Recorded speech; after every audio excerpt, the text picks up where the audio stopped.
We welcome you to Eldridge Park in beautiful Orleans, Massachusetts. It's time for some Cape Cod League baseball between the Harwich Mariners as they pay a visit to the Orleans Firebirds. Thanks very much for joining us, along with Skylar Wilkes and producer Dave Roberts. My name is Carson Trail. The Mariners have fallen on rough times, falling to a tie in third place in the East Division. Orleans has struggled throughout this year, and no better opponent, some could even say, for the Mariners to face in the middle of a 5-game losing streak. Yeah, you could say that again, Carson. It's been uncharacteristically the longest losing streak for the team since 2017, and Orleans has had a slightly better July, I guess, if you will, but 2-0 against the Firebirds so far this season. This is the perfect time to stop this 5-game skid. And the skid almost snapped yesterday, a late comeback against Hyannis after trailing 6-1 after 2 innings. Ryan DeSanto was uncharacteristically knocked around, and the offense did a good job just to get back in there, and so did the pitching staff.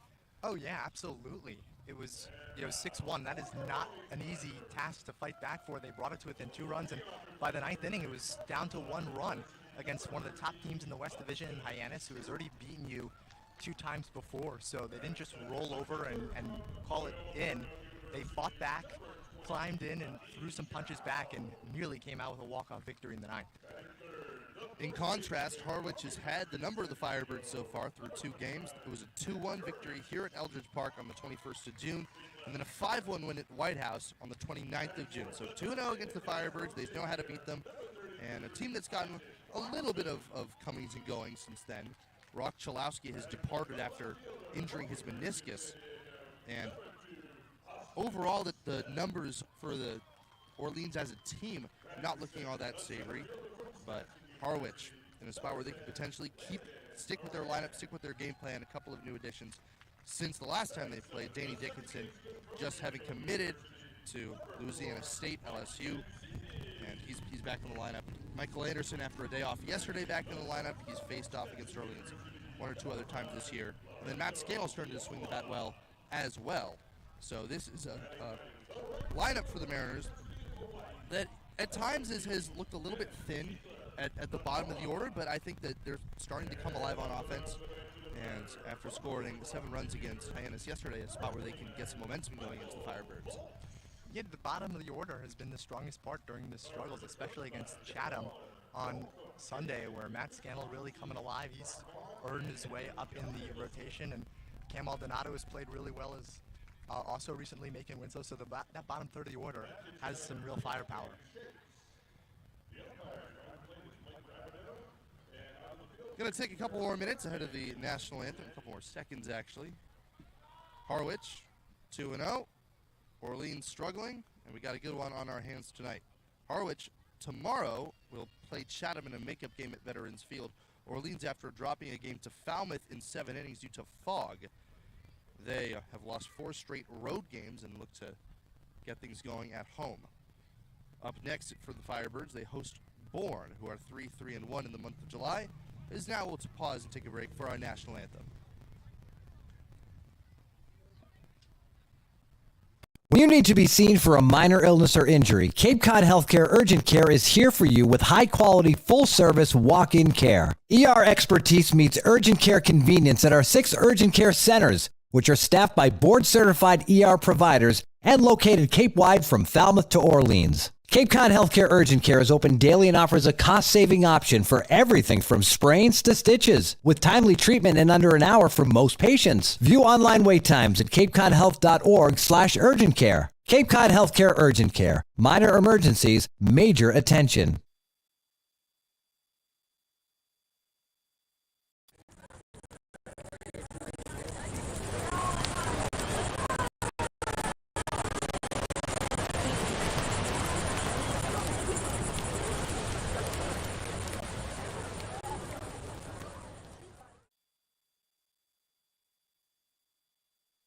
Here at the Lottery, we're known for our monster wins. But there's no bigger win than the $1 billion we provide each year to support all 351 cities and towns in Massachusetts. In our game, we know that supporting local businesses and helping communities is how we all win. Because at the lottery, we're all playing for the home team. The Mass State Lottery. Welcome to the state of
Evening baseball coming to you live from Eldridge Park. Again, Skylar Wilson. My name's Carson Trail. Producer Dave Roberts alongside. Let's take a look at the starting lineups for the 9-11 Harwich Mariners. They are tied for third place in the East Division. It's Bristol Carter leading off and playing center field. Ryan Weingartner at shortstop batting second. Danny Dickinson, the third baseman, is batting third tonight. Michael Anderson in the cleanup spot is playing first base. Matt Scannell, the fifth place hitter, is in right field. Cade Curlin, the smooth fielding second baseman, is batting sixth. Macon Winslow behind the plate is batting seventh. Tommy Barth, the eighth place hitter, in the left field. Cam Maldonado, the DH, batting ninth. And Blake Morningstar, the righty, on the bump for the Mariners. Now for the Firebirds at 5-15, dead last in the East Division. It is Hudson Shoup leading off and playing third base. Hadim Zhao, the catcher, is batting second. Jack Gurovich, the first baseman, batting third. Isaac Waxman, the DH, is batting fourth. Austin Smith, the left fielder, is batting fifth. Landon Moran, the center fielder, is batting sixth. Mike Mancini, the seventh place hitter, is at second base. Lorenzo Miola, the shortstop, is batting eighth. And Ben Ziegler-Namoa, the right fielder, is batting ninth. On the hill is Michael Foltz Jr., the lefty out of George Washington, standing an even 6 feet and 200 pounds. Skylar, a guy who is sort of cementing his case at possibly even being a pitcher of the year in the Cape Cod League this year. Absolutely, Carson. His stats are really impressive. Through 4 games, he's only started 3. He has an 0-1 record, but that's besides the point. He has a .56 ERA, which is tops in the entire league, a .67 WHIP, which is also at the top of the league. He has been really impressive so far. A veteran player, just finished his 5th year at GW, heading back for another grad year. And he's just been that type of guy, coming off an all-A-10 first-team season with the Revolutionaries, where he had a .292 ERA. So he's got a lot of really good stuff. And, you know, Orleans that's been one bright spot in this rather down year, has been the pitching staff. Typically, Kelly Nicholson's squads are very good on the pitching side of things. Offense has been the exact opposite of what is normal. Orleans, after finishing runners-up last year to Bourne in the Cape Cod League Championship, have fallen on hard times, and let's see if the Mariners can snap their 5-game skid against them. We're about to get underway. The lefty, Michael Foltz Jr., winds and throws the first pitch. Bristol Carter takes the ball outside, ball 1. First pitch, 6:31. About a minute behind schedule as Foltz into his windup, delivers. Carter fouls one off to the right. Off the screen. 1 ball, 1 strike.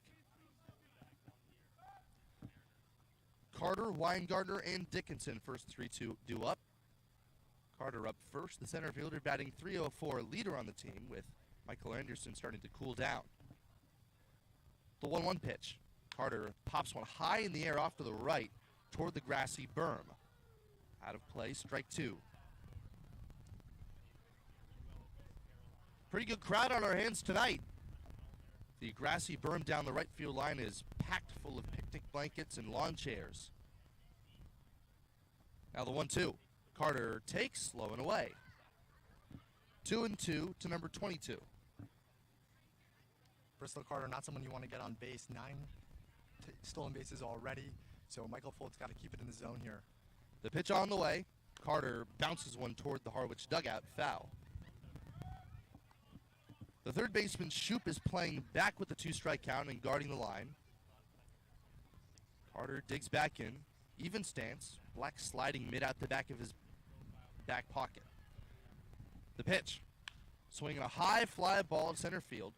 Moran started back, now comes in a few steps. Jogging, he makes the one-hand grab, and that's how this game gets started. Taking a look at the defense for Orleans, the outfield from left to right, Smith, Moran, and Namoa. Shoup at third, Miola at short, Mancini at second, Gurovich at first, and Hadim Zhao doing the catching. Up next, here's Ryan Weingartner, right-hand batter. Left foot on a toe in the righty box. The first pitch. Weingartner bounces one foul towards us.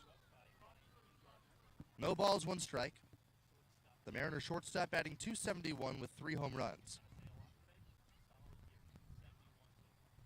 The 0-1 from Foltz. Strike 2 call. Right in the outside corner, and Foltz doing what he does best, getting ahead and staying ahead. Infield's playing straight away. Middle infielders wide apart with Miola a couple of steps to the left. The pitch. Swing ground ball to short. Miola charges, surrounds it, throws to first in time. Weingartner is set down for the second out of the inning. Foltz has handled the top of this order very well. Guys that are great at getting on base and cause problems once they're there, but he's gotten them gone, so now he can just focus on each batter at a time with 2 outs here. Just underway in the top of the first inning. 2 outs, nobody on for the visiting Mariners. Now Danny Dickinson's up. Righty against the lefty. Foltz as the pitch is well off the plate outside for ball 1. Dickinson, one of the latest commits for the Mariners, taking his talents to LSU next year. Now the 1-0. Dickinson takes in the dirt. 2 balls and no strikes. It's been a big year for Mariners in the transfer portal. Dickinson up, and then Michael Anderson, who just moved from Rhode Island to Arkansas, on deck. The first 5 batters, all guys that are moving to new schools. 15 players total have found new opportunities as the pitch. Dickinson takes a strike. On the outside corner, 2 balls and 1 strike. The umpires today, Mike Rabideau is calling the balls and strikes. Joe LaBella is at third, and Mickey Garcia is at first as the pitch is a chopper to the left side. Over to the left, Shoup has it. The third baseman throws across in time, and the inning's over. Mariners go 1-2-3 against Foltz. Fly out and a couple of ground outs. We go to the bottom of the first. Firebirds coming up in a scoreless game on the Harwich Mariner Network. Hey Mariners fans, whether you're at White House Field or cheering from home, gear up with some official Harwich Mariners merchandise. Order online or visit our booth behind home plate. See you soon, and roll NERS.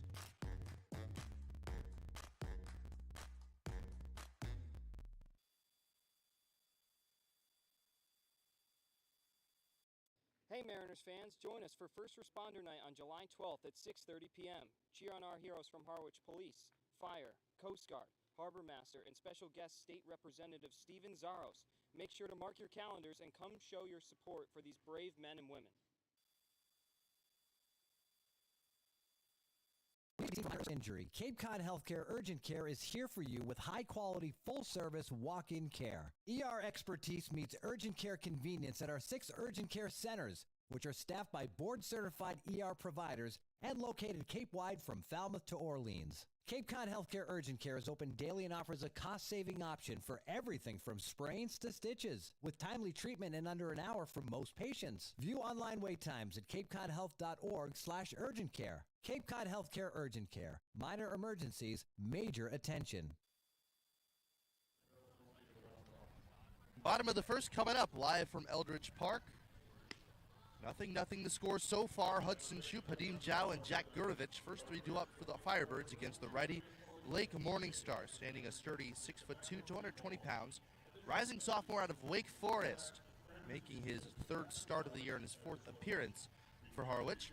Across his first 9 innings, a 7 ERA, but 15 strikeouts to only 2 walks. He's a guy with great stuff, but has been liable to get hit around as of late. That's what it is, right? Like, the strikeout numbers are really great. The hit numbers are also not as solid as you'd want. 9 innings pitched, 11 hits in those innings. But he's definitely got really great potential. I think that's what Steve Englert sees in him. Not necessarily physically imposing, but he's just got good velocity and a great pitch mix-up. When he's in control, he can be a really tough pitcher to face. Facing a struggling offense, perhaps a time for him to get back on track during a stretch in which the Harwich pitching staff has struggled so much. They're last in ERA in the month of July, and it's no coincidence that they've lost 6 of their last 7 games. Up first, the left-hand batting Hudson Shoup, 3rd baseman for the Firebirds. His counterpart Dickinson in on the grass. The pitch, low and inside, ball 1.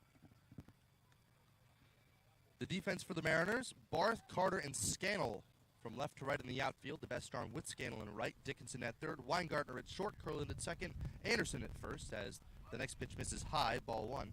Or check that, ball 2. And Macon Winslow back behind the plate, calling the balls and strikes. Morningstar out of the windup. The righty kicks and fires. Shoup takes a called strike on the outside corner. No score, bottom of the first. Shoup, a modest 269 average. Pretty high up on the team leaderboard, though, as the 2-1. very high. Fastball missed at 92 miles an hour. Ball 3. This is a year that Orleans offense has struggled historically as a team. They're hitting just above the 200 mark, and that's after recording 11 hits at Falmouth. The 3-1. Way low and inside. Ball 4. Weather tonight, still as humid as ever this time of July on Cape Cod, but the wind has picked up. Flagpole beyond center field is really rippling back towards us. So as if the conditions at this ballpark weren't pitcher friendly enough, balls hit to center field are going to get an extra push back to where they came. First pitch to Jow is a breaking ball in the inside corner for a called strike 1. Shoop at first, nobody out. Anderson is holding him on. The rest of the infield a double play depth. Here's the stretch. Swing and a foul. Popped high and out of play over toward the trees. Partly cloudy skies overhead. The sun has been in and out of cover. Presently parked behind some cotton white cumulus clouds. 0-2, the pitch. Swinging a foul tip off the glove of Winslow to the backstop. I doubt he had a plate on that anyway. 0-0, bottom of the first inning. Orleans up for the first time against Morning Star.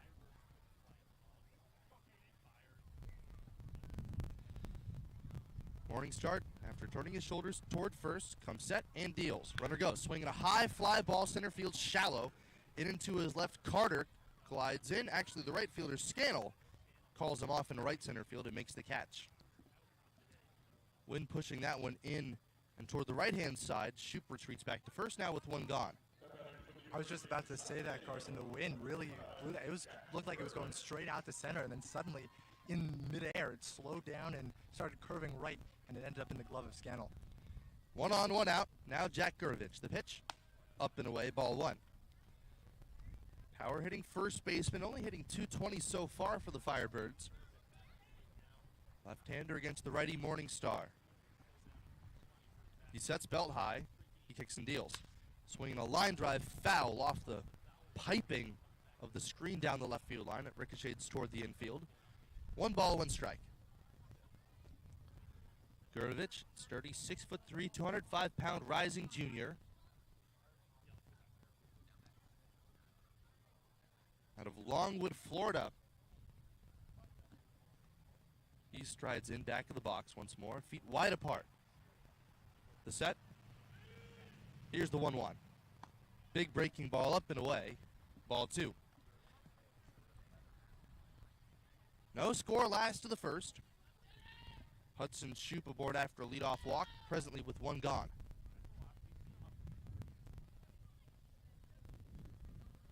Long hold and the 2-1. Just outside. Pretty competitive miss there from Morning Star, but he's in danger of issuing his second walk. Isaac Waxman, the DH, is on deck, a dangerous hitter, as the pitch is low and in, ball 4. So early in this game, Morning Star having some trouble with his command. And this is a situation where a couple of pitchers just released, a couple just activated today. We're at the point where Steve Engler needs some innings. It's uncharacteristic. Morning Star had 2 walks in 9 innings coming into the game, and now already 2 in the first 3 batters. Control was an issue on Sunday against Chatham. Arms are needed for Harwich. First pitch up and away to Isaac Waxman, a right-hand batter. 1-0. Infield playing for a pair again. The second baseman, Kurland, is holding on Shoop, the lead runner. A check on him. Morning Star comes home. Swinging a high fly ball center field. Carter froze now, is backpedaling. He surrounds it and makes the catch. Shoop tags him, bluffed the throw behind him. The tag, not in time. That was close. Carter, anticipating the bluff, made a throw behind Shoop at second, and that could have gone either way, I think. That was a really high IQ play by Bristol Carter. Like you said, anticipating the bluff from Shoop, so when Shoop faked the take, instead of going to third, he threw it right to second base, where Kurland nearly caught Shoop lacking. 2 on, 2 out after 2 walks this frame. No score, last of the first. Now here's Austin Smith, left-hand batter out of San Diego. The pitch. Breaking ball just off the outside corner for a ball 1. Smith, a .226 hitter, a two-way player out of the University of San Diego. Spent all of his collegiate days in SoCal as the 1-0 is at the bottom of the zone for a called strike. Smith, a two-way player, semifinalist for the John Ulrich Award for the best collegiate two-way player this year. Check on second, now the pitch. Swinging a chopper out to second. Curlin charges, fields, slings across his body in time at first. And the side is retired. 2 walks and 2 stranded for the Firebirds as we go to the second. 0-0 between Harwich and Orleans on the Harwich Mariner Network.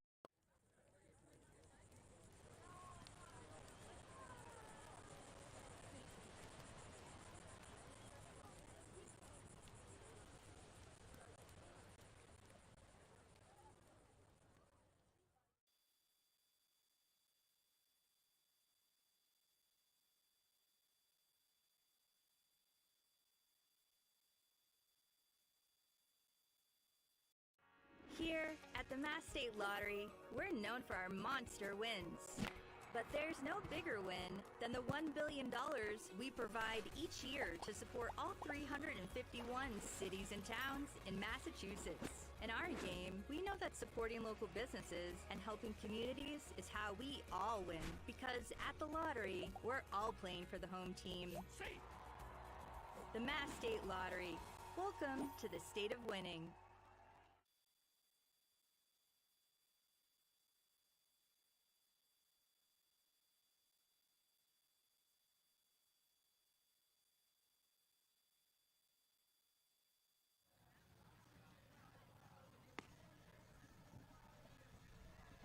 Top of the second inning, 0-0 between Harwich and Orleans.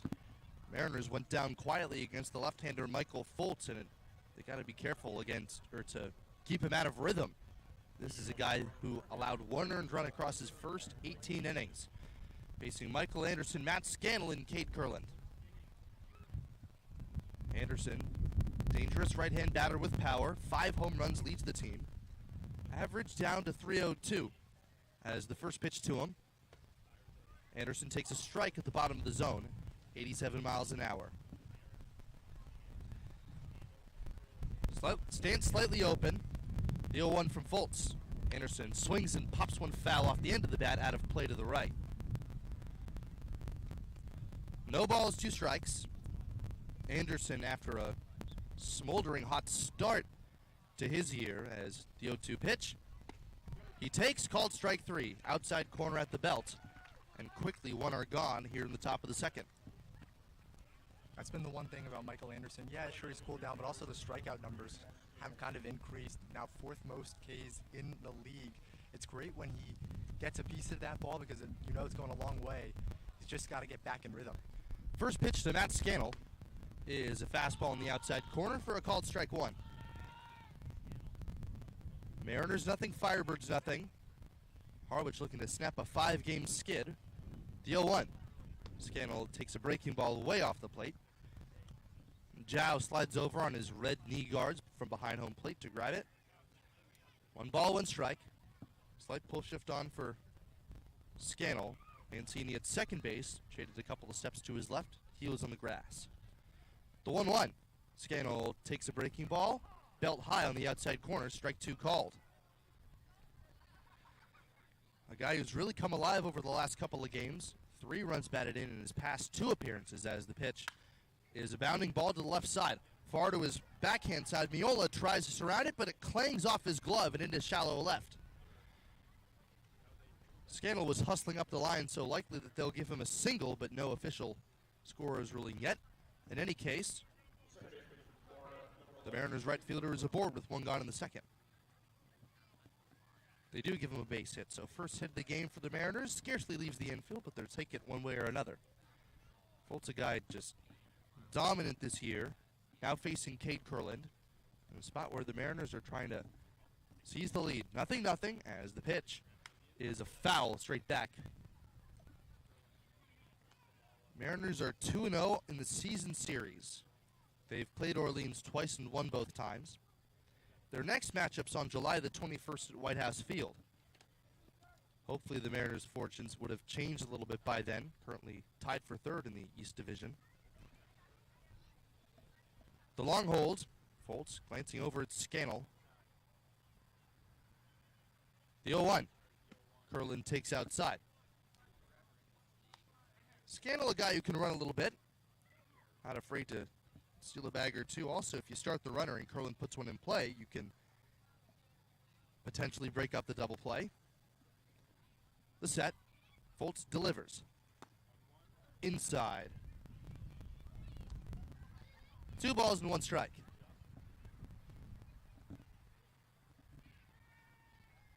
Infield playing for a pair. The third baseman, Shoop, is playing back. Foltz sets. Scannell shuffling off first, and the pitch is ripped into left field. Down the line, fair ball, base hit. Scannell hustling around second, heading for third. He's going to get the stop sign. The throw comes in. It is cut off. It's a double for Cade Curlin, and the Mariners have runners at second and third, still with only 1 away. Cade Curlin has just been unreal since arriving in Harwich. Through 8 games, he's batting .355. That's his 3rd double in 8 games. Had one against Orleans last time out. He's just seeing the ball really well, and what's even more impressive is that he's never played summer baseball before, so he's never used wooden bats, but you definitely wouldn't know it by the way he's performed. Runners at second and third, 1 out, 0-0 in the top of the second inning at Eldridge. Here's Macon Winslow now. The first pitch, swinging a foul straight back.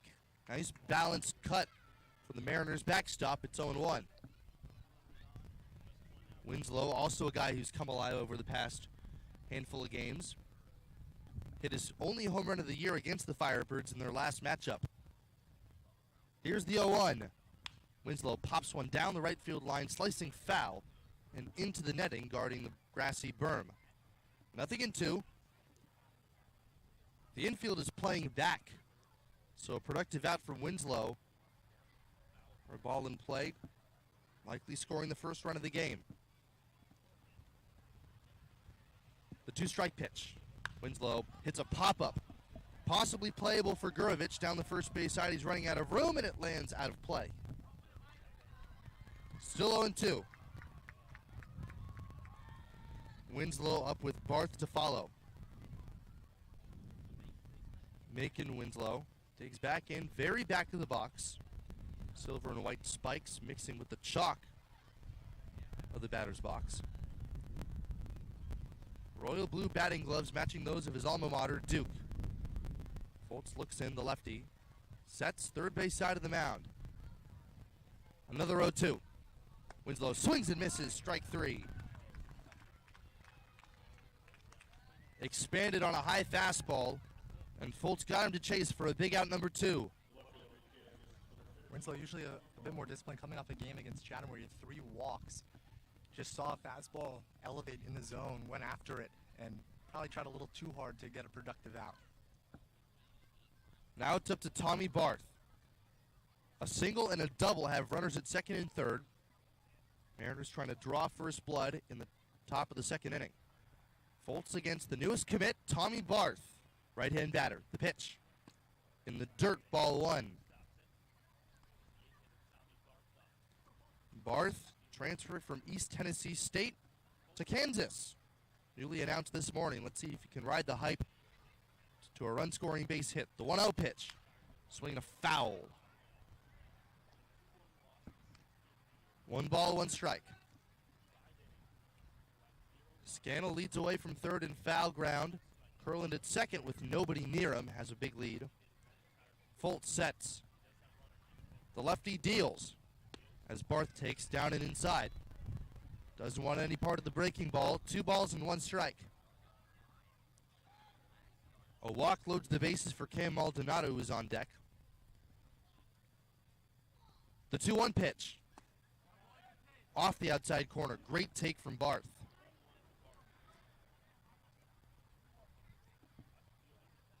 Big open stance. Feet nearly parallel to the third baseline. Foltz, left arm dangling by his side, sets belt high and deals. Strike 2 called. Now the count's full.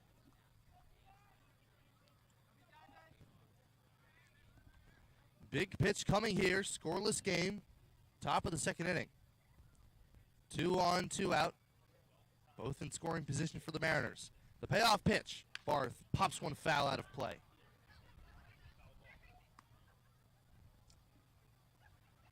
Count still full. Always anticipate a low-scoring game when you come to Orleans. One of the best pitching staffs in the league, despite their struggling offense.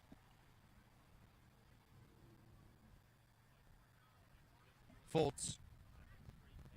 Sweat shining on his forehead as the sun begins to set along the right field line. The pitch. Swing ground ball to the right side. A late break for Foltz. The underhand of the first baseman covering. Too late.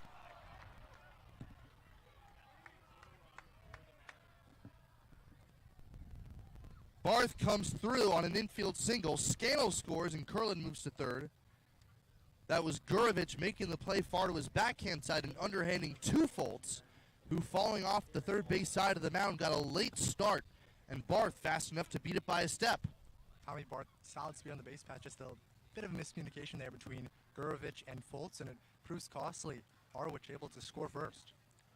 1-0 Mariners, runners at the corners, 2 men out for Cam Maldonado. Again, an occasion where don't let his spot in the lineup fool you. Got lots of power, homered yesterday against Hyannis.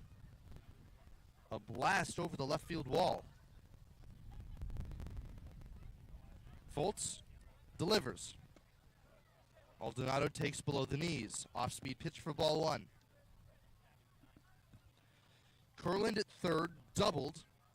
Barth at third after the infield single. 1-0 our score, top of the second. Before the next pitch, Foltz steps off. Doesn't like the sign that he got from Hadim Jow.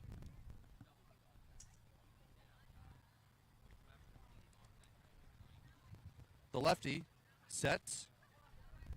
He throws. Maldonado takes low and in again. That fastball only at 89 miles an hour, but Foltz ever so consistent with it. Also not afraid to play to this ballpark's strengths. It's 434 feet to straightaway center field, almost like you're playing in a box. The 2-0. On the outside corner, strike 1 called.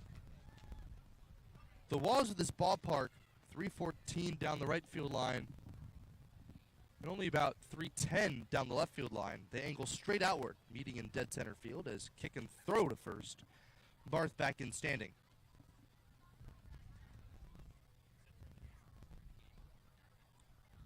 So Maldonado just trying to get barrel to baseball. Infield playing straight away. A hole in the right side with Gurevich guarding Barth. The 2-1 pitch. Swinging a chopper up the third base side, foul.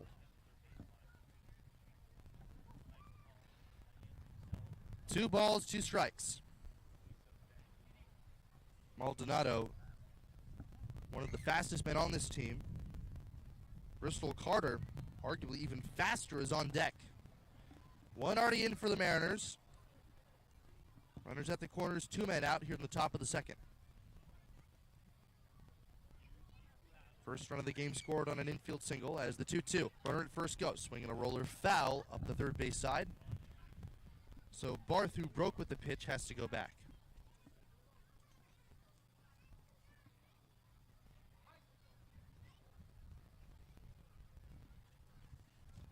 Maldonado, gray pants pulled down to just below the kneecaps, showing his spangled stirrup socks. Balanced stance. The long hold from Foltz and the 2-2. Maldonado hits one high in the air to right. Struck well. Ziegler ranging back. He looks up. It is a home run!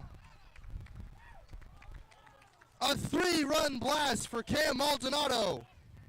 He clears them, and the Mariners have a 4-0 lead here in the second. Well, how about Cam Maldonado staying hot, 2-strike count, sends one deep to right this time, opposite field for a second straight game with a home run. And this is exactly what the doctor ordered for the Harwich Mariners.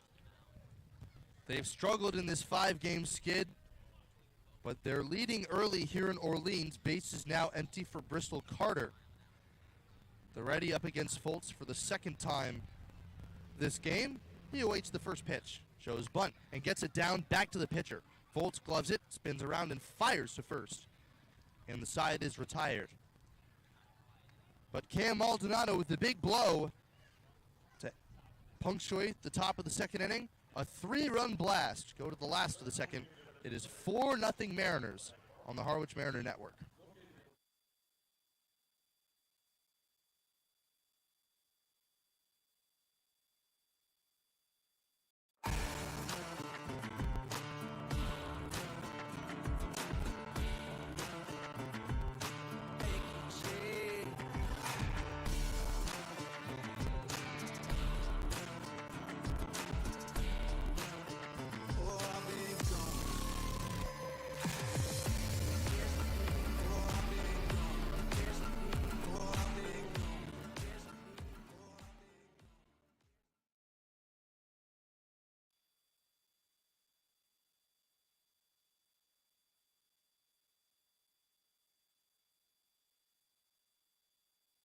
Whether you're at White House Field or cheering from home, gear up with some official Harwich Mariners merchandise. Order online or visit our booth behind home plate. See you soon, and roll NERS.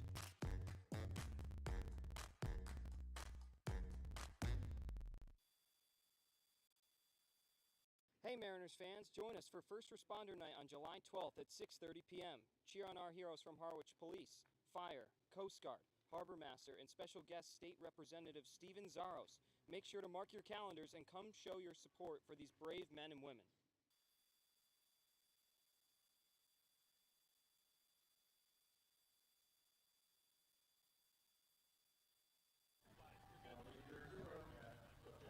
Last half of the second inning at Eldridge Park. It's been over 110 years of baseball played at these historic confines. And the Mariners, up 4-0 against the Firebirds, face Landon Moran, Mike Mancini, and Lorenzo Miola. Blake Morningstar into his windup, delivers. Swinging a pop foul over the highway behind us, strike one. Moran, powerful left-hand batter. Matte black helmet and the face guard covering part of his mouth as the 0-1 pitch is a soft slow roller out towards second. Curlin charges, slings to first in time. And a quick first man out, retired by Blake Morningstar. Good communication there between Curlin and Anderson. Anderson was about to go get the ball, but sees that Curlin is there and smartly gets on the bag, not having one of those miscommunications like we saw with Gurevich and Fultz. Miscommunication led to a total of 4 runs scoring in the previous frame, as the first pitch is a bit off the inside corner to Mike Mancini. 1 out, nobody on. Morningstar, silvery chain hanging around his neck, delivers. 1-0 pitch, a breaking ball just above the belt, 2 balls, no strikes. Mike Mancini just committed to Vanderbilt. Hit in each of the 2 games in which he's appeared against Harwich, as the 2-0 is down and away for ball 3. One of the few guys in this Firebirds order to have reached in each of the 2 games he's shown against the Mariners. The lefty awaits the 3-0 and takes a fastball just outside ball 4. Already the 3rd walk allowed by Blake Morningstar, with 1 gone here in the last of the second. 4-0 our score. The Mariners, an infield single and a 3-run home run from Cam Maldonado, the difference so far. Up next, Lorenzo Miola. Right-hand batting shortstop, averaging 100 in the batter's box so far. First pitch, a fastball on the inside corner for a strike. Mancini, a fast runner, has Anderson holding him on infield, playing at double play depth. Step off toss to first, not nearly in time, but Mancini dove back anyway. Morningstar out of the stretch again. Comes set. The Wake Forest right-hander comes home. In the dirt, great block by Winslow, who rips off the mask of his skull cap and pounces on it. The count 1-1. Morningstar went not a whole while as pitch misses outside. 2 balls and 1 strike. In his last outing, he went 3 innings, allowing 5 hits, only walking 1. Guy who's typically in the zone, but today he's been more around the zone. 3 walks already, including 1 with 1 out here in this inning. The 2-1. Miola takes a fastball just above the belt again. 92 miles an hour, 3 balls and 1 strike. 4-0 Mariners. Last of the second. 3 base runners all on walks so far for Orleans. As the pitch, runner takes off, swinging a ground ball off the glove of Morningstar. He knocks it down near the mound, recovers, fires to first, low and late. Anderson came off the bag. It looked like Morningstar had trouble with the throw there. Scholar, what did you see? Was that on the exchange or was that? No, that was a good defensive play by Blake Morningstar. Gets a glove on the ball and was in perfect position to throw out Miola at first and just kind of rushed the throw, spiked it into the ground, and he's lucky that Anderson kept it from going all the way to the fence. So 2 on, 1 out. The lefty and 9th place hitter Ben Ziegler-Demoa. Only hitting 167. Morningstar delivers. Breaking ball up and away, ball 1. Morningstar's stuff is so electric, but still not a guy who is fantastic when he falls behind. Of course, you could say that about just about anybody. 1-0 the count. 4-0 Mariners lead in the second. The pitch. Swing and a miss. Fastball up above the belt, exploding out of his right hand. And Ziegler in a 1-1 count now. Mancini at second, Miola at first. 1 gone in the inning. Now the stretch. Fastball high. 2-1. Still early in this game, but another walk brings up the tying run. Base on balls and an infield single with 1 away. Setting the table as the pitch. Swing, line drive into right center field, base hit. Racing over to cut it off, Scannell's got it. Mancini rounds third and he's in to score. And Lorenzo Miola advances to third. Ben Ziegler with the single, and the Firebirds are on the board. It's 4-1.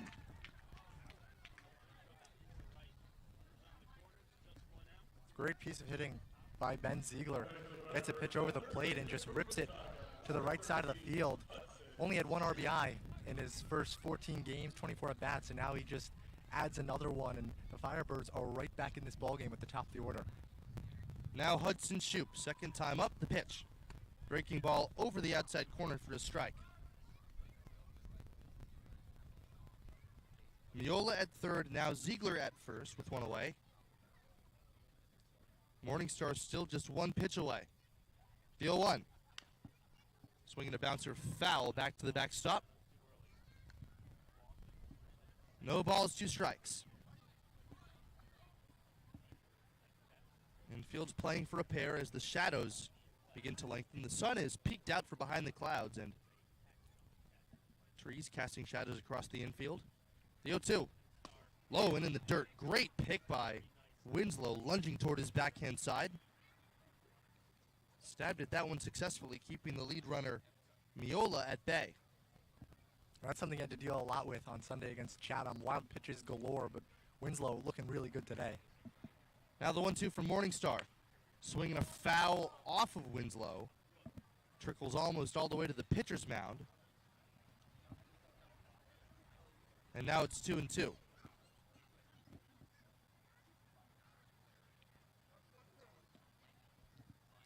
(4-1) Mariners, last of the second, 1 already in for Orleans. Shoup bent over in the lefty batter's box. Awaits the 2-2. Low and inside, did not bite at the back foot slider. And another deep count, another full count for Blake Morningstar.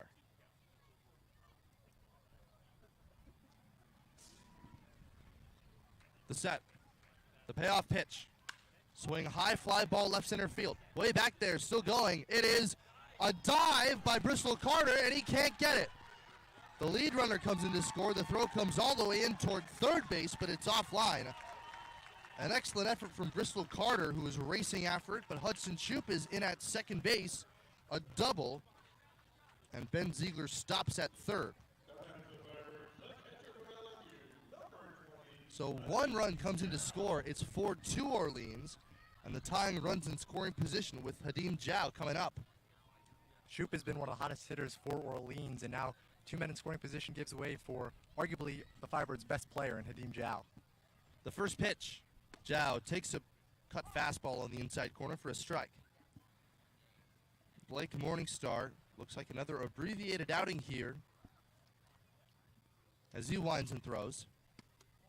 Fastball misses in tight.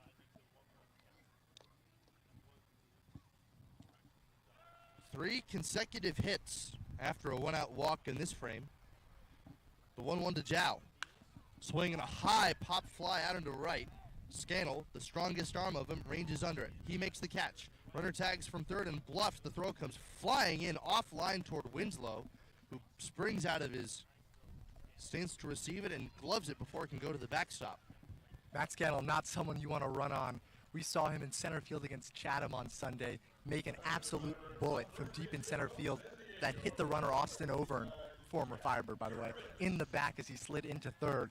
He has got a rocket of an arm. Makes sense why he was a pitcher all 4 years at Princeton as well.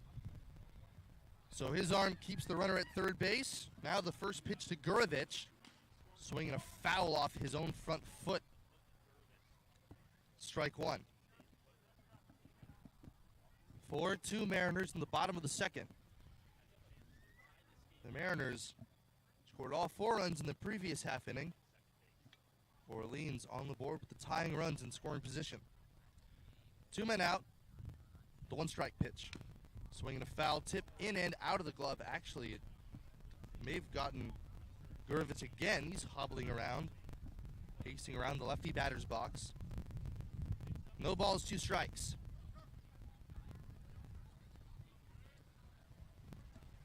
Gurovich back in the box, awaits the pitch.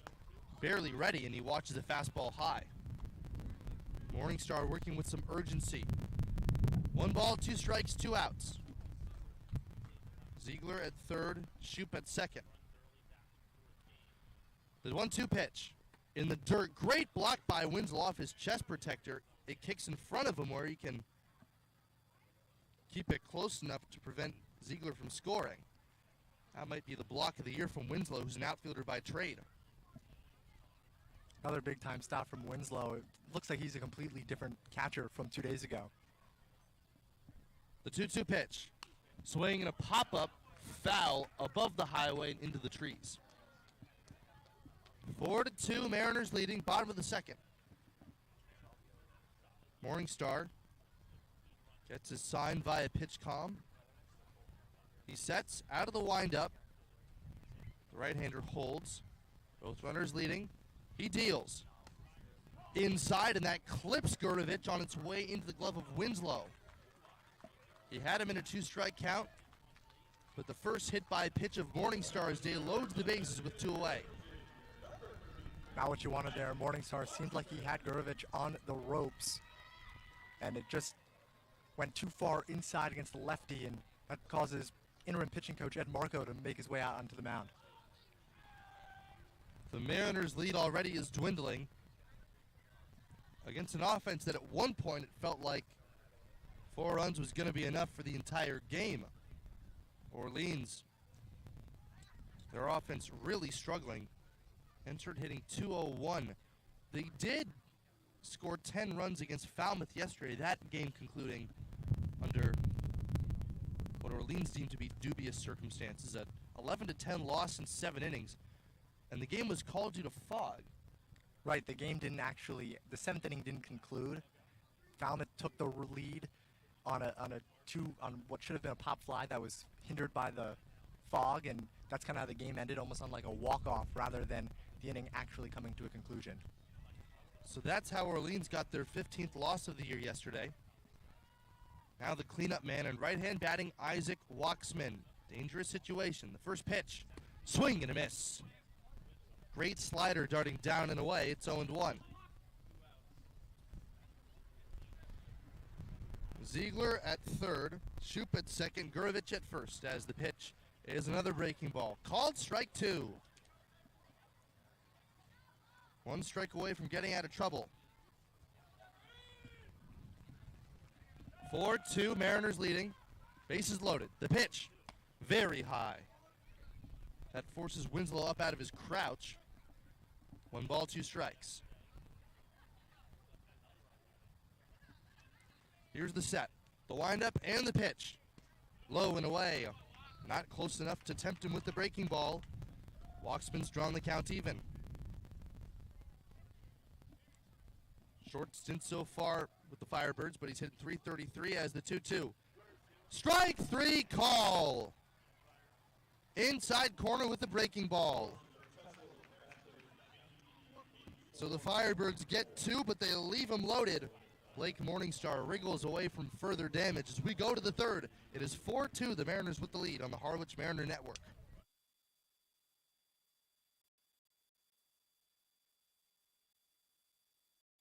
Or injury, Cape Cod Healthcare Urgent Care is here for you with high-quality, full-service walk-in care. ER expertise meets urgent care convenience at our 6 urgent care centers, which are staffed by board-certified ER providers and located Cape-wide from Falmouth to Orleans. Cape Cod Healthcare Urgent Care is open daily and offers a cost-saving option for everything from sprains to stitches, with timely treatment in under an hour for most patients. View online wait times at capecodhealth.org/urgent care. Cape Cod Healthcare Urgent Care. Minor emergencies, major attention.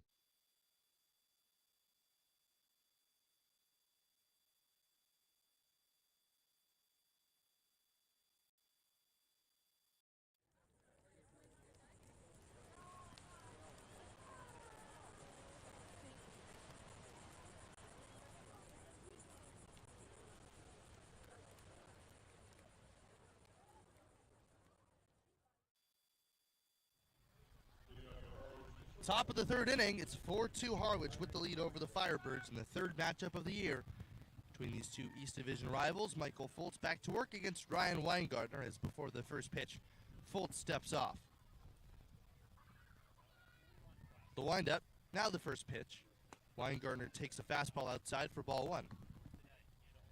Michael Foltz Jr. allowed 1 earned run through his first 18 innings, but allowed 4 earned runs in the previous half inning. The 1-0. Change up down and outside. Previous half inning of his work, I should say. Last outing, 1 earned run against Chatham. The 2-0 pitch. Weingartner takes up and away, ball 3.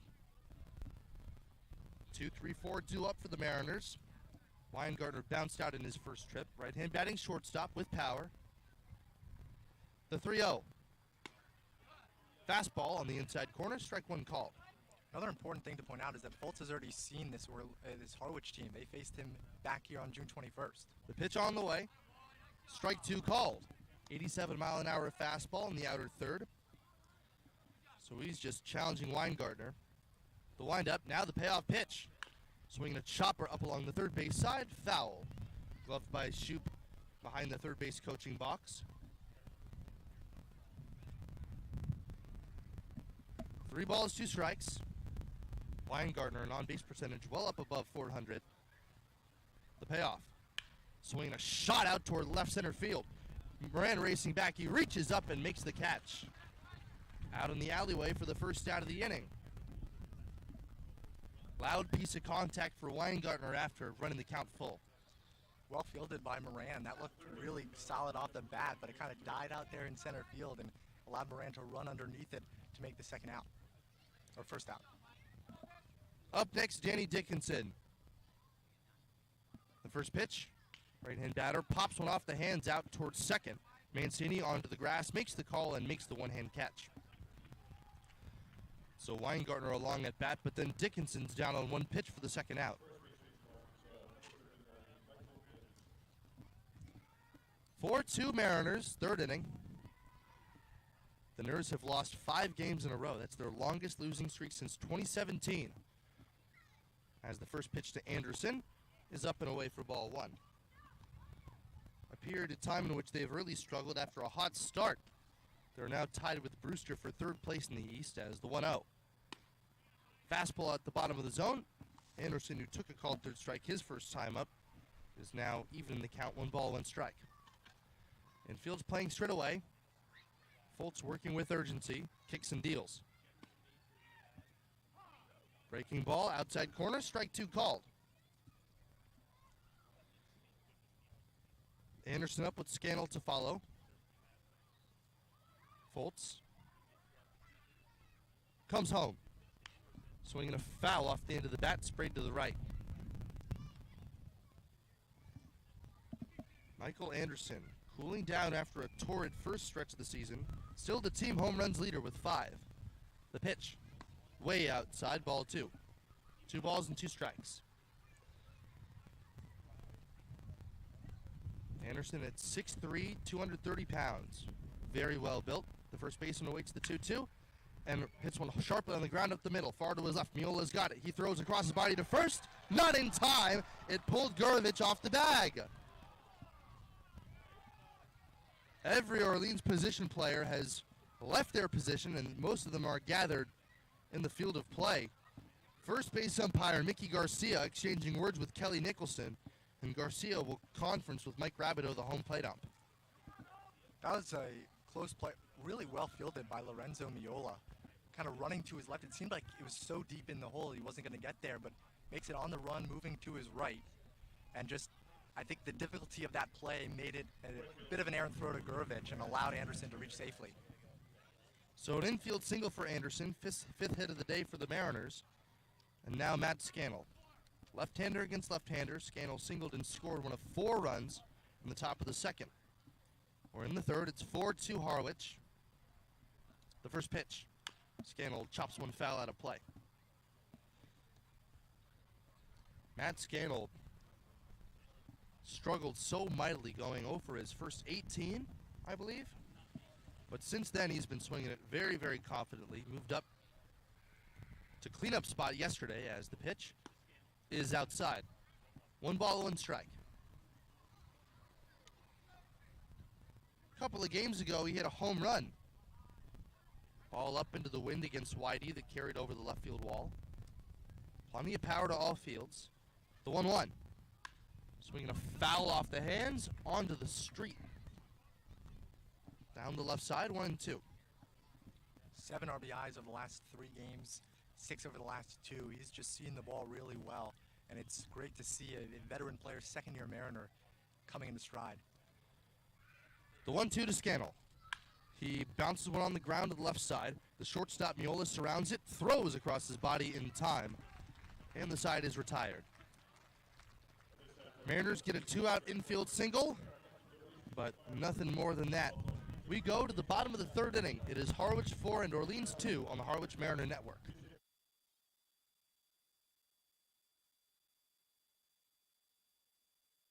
Here at the State Lottery, we're known for our monster wins. But there's no bigger win than the $1 billion we provide each year to support all 351 cities and towns in Massachusetts. In our game, we know that supporting local businesses and helping communities is how we all win. Because at the lottery, we're all playing for the home team. The Mass State Lottery. Welcome to the state of winning.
Bottom of the third inning, 4-2 Mariners, and a series of defensive changes.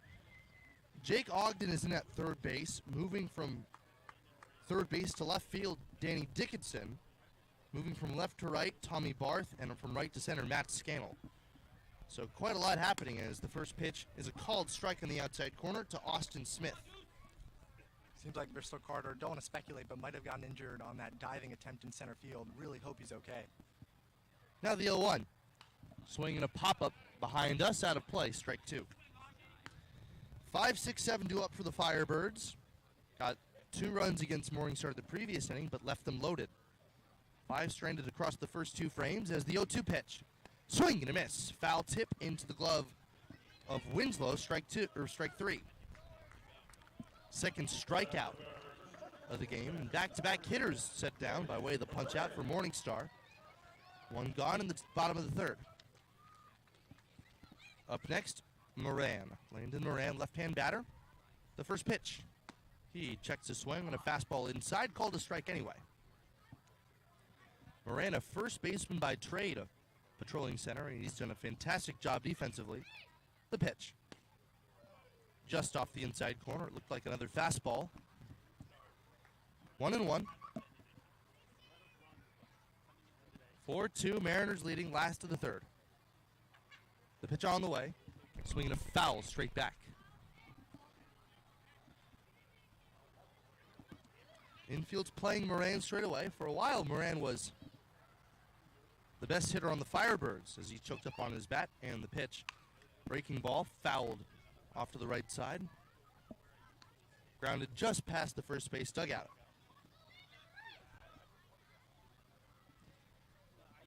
Morningstar winds and throws. Fastball just above the hands. 2 balls and 2 strikes. That one, very tempting pitch for Moran, but stopped in time. Now the 2-2. Breaking ball up and away, ball 3. Morningstar falls behind again. He's walked 3 and hit 1. In addition to 3 hits, that accounts for both of the 2 Orleans runs. Pitch is a broken bat pop fly, carrying onto the street, taking 1 hop off the concrete into the bushes.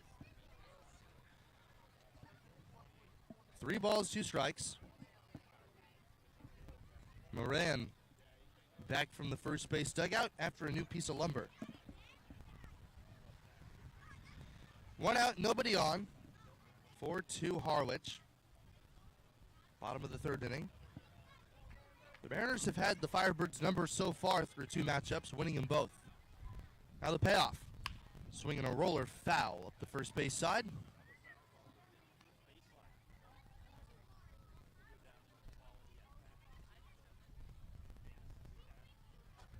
Firebird center fielder digs in. Morningstar breathes a sigh. Now comes home. Breaking ball in the dirt, ball 4.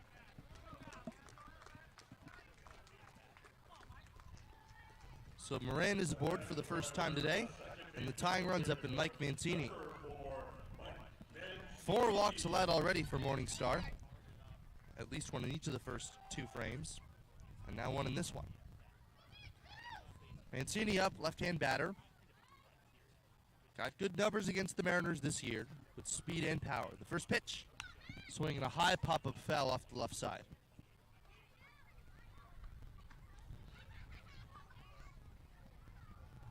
Harwich has given up the 3rd fewest walks as a pitching staff. Morningstar, that ties a season high for any arm for Harwich with 4 walks in an outing. Next offering, off the inside corner. 1 ball, 1 strike. Infield's playing for 2. Moran, a fast runner at first, has Anderson holding him on. The new 3rd baseman Ogden is playing back. Mancini, we know, is a fast runner as the pitch is low and inside, ball 2. 4 runs, 5 hits for the Mariners, 2 runs, 3 hits, but 4 walks and a hit by pitch for the Firebirds. The 2-1 from Morningstar, swinging a roller to first. To his backhand side, Anderson picks it up, drops it, hustling to the bag at first, in time. Just in time, he came across the bag and just got out of the way of Mancini, over whom he has a substantial size advantage, but you never want to see a collision over there at any capacity. 2 outs. And on the play, Moran moves up into scoring position. It looked like Anderson was going to go on to second for the double play, and I think, maybe Weingartner wasn't there when he wanted it, so he just sprinted to first base and was lucky to beat out Mancini. 2 outs, man at second, as the pitch to Miola is down and away. Nice stop by Winslow. Lunging to his right. 4-2 Mariners. Bottom of the third inning, man at second, 2 men out. Miola, the shortstop, awaits the 0-1. With a 1-0, it's on the outside corner. Now it's 1-1. Morningstar trying to match the length of his previous outing against Brewster. The righty holds and comes home. Swing and a miss. Good breaking ball. Darting down and out of the strike zone. 1 ball, 2 strikes. The set. Morningstar looks at second, kicks and fires. Swing and a high pop fly off the right side. Beyond the grassy hill and 1 hop against the brick building. The sun continues to set here at Eldridge Park. Once again, shrouded by the clouds low overhead. The 1-2, way outside. Making Winslow again steadily gotten more reliable behind home plate. There have been quite a few offerings from Morningstar this game that Winslow has managed to keep in front. 2-2 the count. The stretch. Swing and a miss. Strike 3. So Morningstar walks 1 but picks up 2 strikeouts in the inning. And the Firebirds go down, with the Mariners still leading 4-2. We go to the 4th. Skylar Wilkes will take the play-by-play on the Harwich Mariner Network.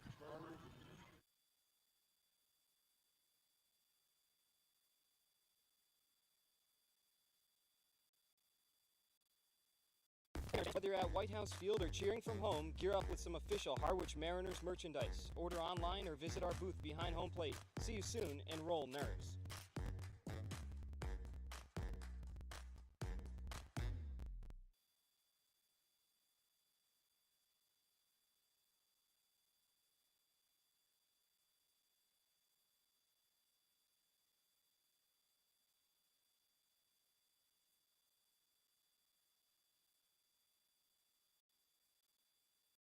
Join us for First Responder Night on July 12th at 6:30 p.m. Cheer on our heroes from Harwich Police, Fire, Coast Guard, Harbor Master, and special guest State Representative Steven Zaros. Make sure to mark your calendars and come show your support for these brave men and women.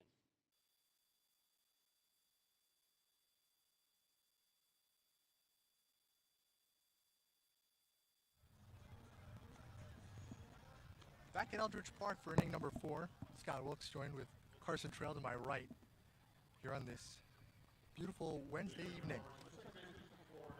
Just past 7:30 here with the sun setting to our right. Harwich leading 4-2 over the Firebirds. Michael Fultz still on the mound for Orleans. Facing this middle part of the order for the Mariners. First pitch to Cade Kurland is down for ball 1. It's 6-7-8 up for Harwich. Kurland doubled his last time up in the second, continues to hit the ball extremely well. Swings through the changeup low in the zone. 1-1 to the rising junior at Florida. Went 2 for 5 yesterday with a run batted in. Hitting .355 on the season coming into today. 1-1. Right over the plate in the dirt. Kept in between the legs of the catcher Jow. 2 balls, 1 strike. No outs in the top of the 4th. Fultz with the glove over his head now brings it down and fires. That's outside. 3 balls in, a strike to Kurland. Harwich in the Road Navy blue jerseys with red numbers, white trim, dark gray pants. The offer? Kurland bounces it to third, backhanded by Shoup, and they say it's foul. Home plate umpire Mike Rabideau said that it went left of the baseline. So the count is full now to Kurland. 3 balls, 2 strikes, no outs. In the top of the 4th, Orleans in the home whites. White tops, white bottoms, sleeveless jerseys with the red undershirts protruding. Payoff from Fultz. Fultz. Kurland hammers this high in the air, right field. Foul territory, and Ziegler makes it right by the home run pole. In foul territory, right before the edge of a hill. Well struck by Kurland, but even better defended by Ziegler. And that's one that it's deceptively far away, way back there toward the 314-foot marker. The fence that separates the field of play from the grassy berm stops about 2/3 of the way down there, and he caught it well past that. Initial offer hit hard in the air. Left center field by Winslow. Called off in center by Landon Moran. So a one-pitch at bat for Macon Winslow and a quick 2 outs for Harwich. Yeah, it looked like he got just under that one, reaching for a first pitch. And Winslow set down for the second time today. Still a good piece of contact, though. Quick 2 outs after a 4-batter inning for Harwich in the third. It's Tommy Barth. Now in right field after starting the game in left. He drove home a run on a single in the second. Foltz, long take, and now the pitch. Barth watches a changeup drop in for a called strike. Coming off an interesting stat line Sunday against Chatham, 0 for 1 with an RBI and 3 walks. 0-1, foul tip into the mid of Jow, and Barth quickly behind. No balls, 2 strikes, 2 outs here in the top of the fourth, with Harwich on top of Orleans 4-2. Foltz shakes off the first pitch, sign. Now comes set, glove right beneath his chin, and the pitch. Barth slaps it on the ground, sliding, but can't make the play, is the second baseman Mancini. And Tommy Barth, on the day he becomes a Kansas Jayhawk, reaches base safely for the second straight time. He's 2 for 2. Great effort by Mancini there, sliding, trying to pop up a little bit too quickly. Didn't quite have the ball secured before he tried to make it throw.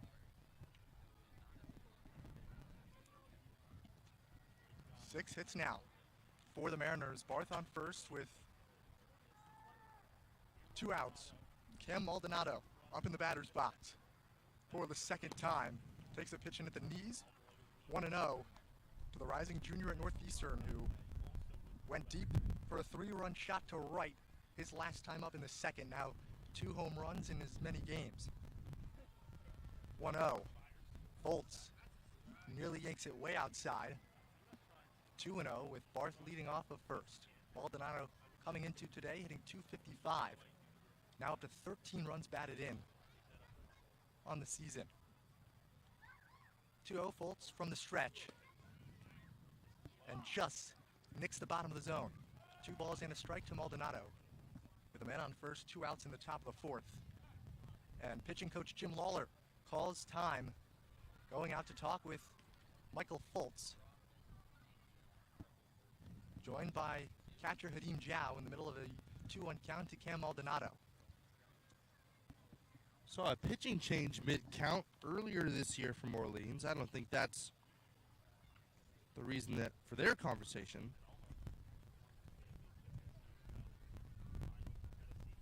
Foltz facing Harwich for the second time this season. Back on June 21st, went 5 innings, giving up no runs on just 2 hits with 2 walks and a strikeout and a no decision. The mound visit concludes. Lawler makes his way back to the dugout. And Michael Foltz ready to go in a 2-1 count to Maldonado. With Barth leading off of first. Takes a few side steps. And Foltz checks him with a throw back to first. Barth 3 for 3 on stolen bases this season so far for Harwich. Still 2 balls and a strike to Maldonado. Foltz a long check at Barth. And the offer. Maldonado saws it off the end of his bat, foul. Just past the diving Gurevich at first base. Nearly snuck in fair territory and would have maybe been extra bases with Maldonado's speed. Instead, the count even at 2 apiece. Yeah, that one just a little shot like he was serving a tennis ball. Tons of spin, and that's what kept it out of the reach of Gurevich. That one just could not quite keep that one fair. 2 balls, 2 strikes, 2 outs in the top of the fourth. Orleans trailing Harwich 4-2. Cam Maldonado, the 9-hitter in the order for Steve Engler.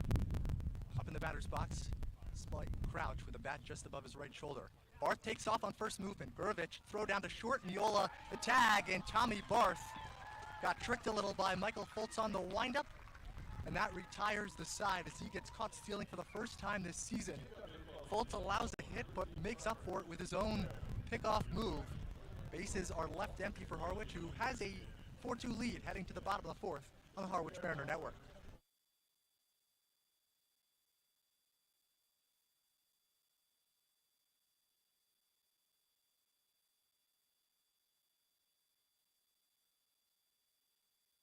When you need to be seen for a minor illness or injury, Cape Cod Healthcare Urgent Care is here for you with high-quality, full-service walk-in care. ER expertise meets urgent care convenience at our 6 urgent care centers, which are staffed by board-certified ER providers and located Cape-wide from Falmouth to Orleans. Cape Cod Healthcare Urgent Care is open daily and offers a cost-saving option for everything from sprains to stitches, with timely treatment in under an hour for most patients. View online wait times at capecodhealth.org/urgent care. Cape Cod Healthcare Urgent Care. Minor emergencies, major attention.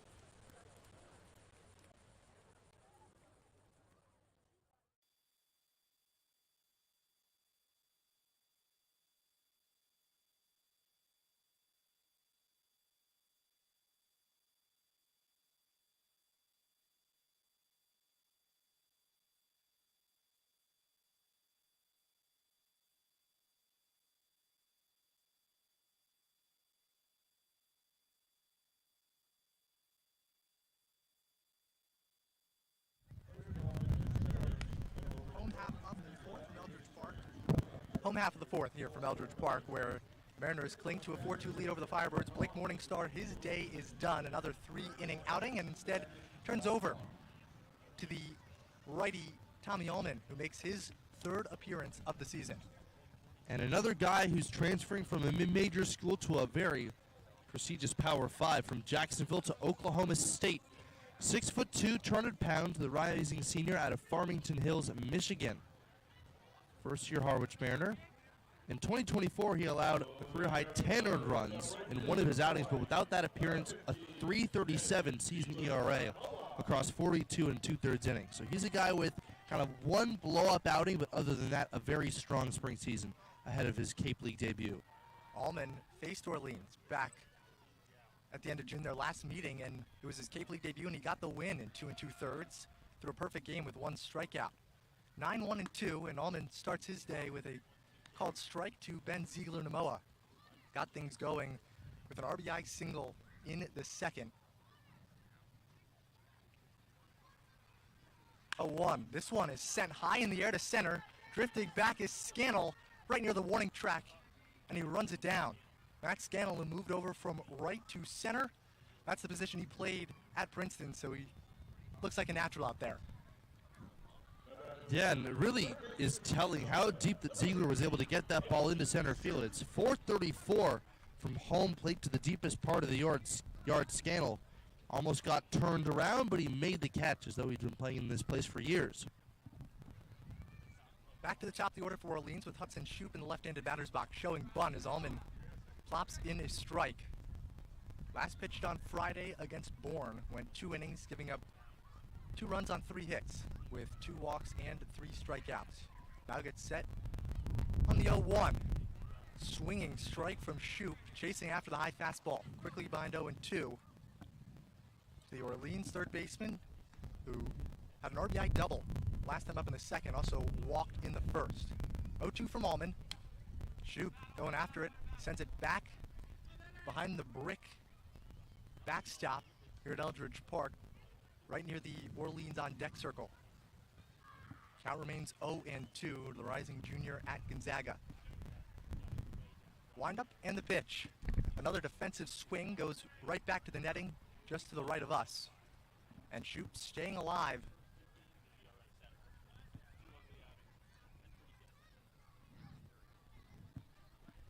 Ullman pounding the zone here. Got that good fastball that he works up and the breaking ball down. 0-2.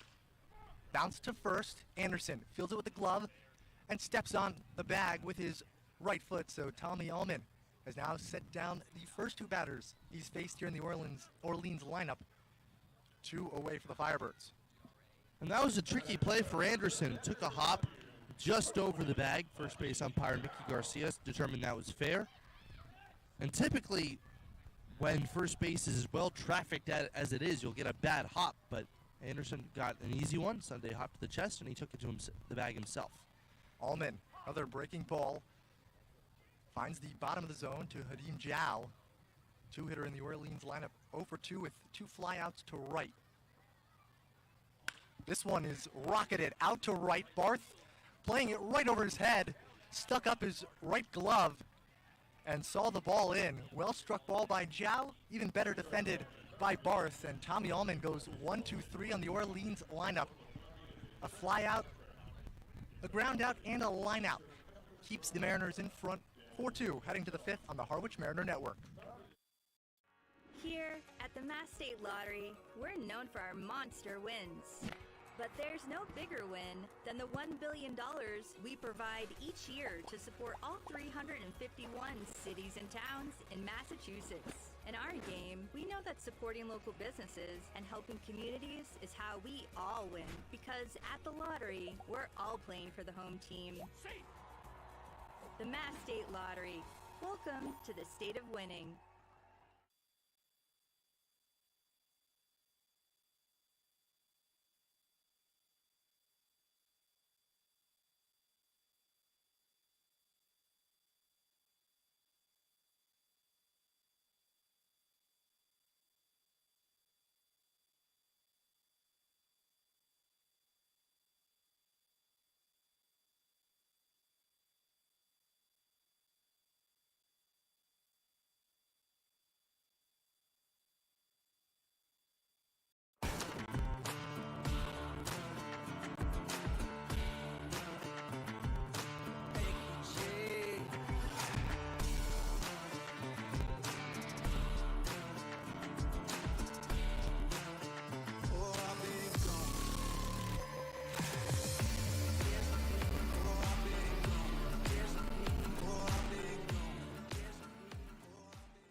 Four innings, giving up 6 hits, 4 runs, so his ERA balloons from .56 all the way up to 2.05, and in his place is the righty Itsuki Takimoto, originally from Japan. Plays at the University of Hawaii and for his 6th appearance already for the Firebirds.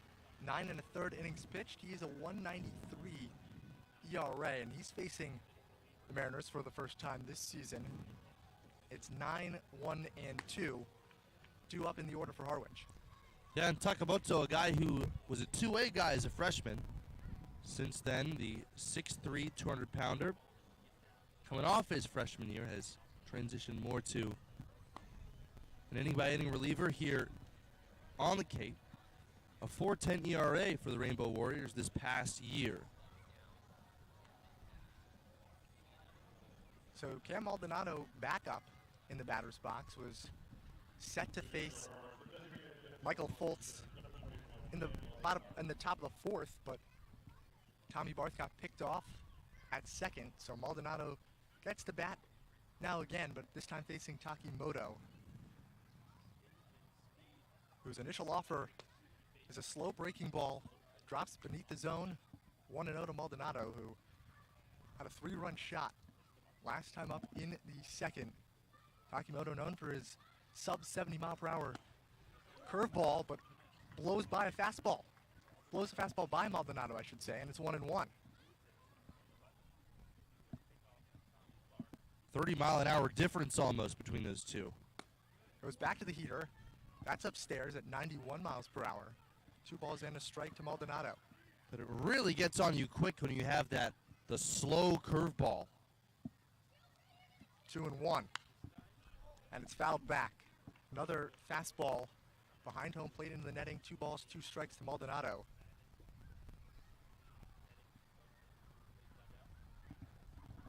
Takimoto with the glove right at his belt buckle. Comes set and pitches. Slowed it down to 72. Maldonado caught up to it, but not enough. And it goes right back to the green padding behind home plate. Count remains even at 2 apiece. No outs in the top of the 5th. The windup and the pitch. Another hard foul for Maldonado, staying alive. Second on the team in strikeouts with 18. Compared to 9 walks. Staying alive here against Takimoto. 2-2 home. And what do you know? It's another foul. Maldonado fighting to stay alive here in the top of the 5th. Already up to 7 pitches in this at-bat. And he's been seeing the ball very, very well. 2-2. Off speed, drops in at 67. That was down to the left, and it runs the count full. Great take by Maldonado. If that home run wasn't indication enough, really a good idea of what he's seeing from Takimoto. Full count. And that's right down the middle. Strike 3. Itsuki Takimoto wins the lengthy battle with Cam Maldonado. Brings him up looking for out number 1.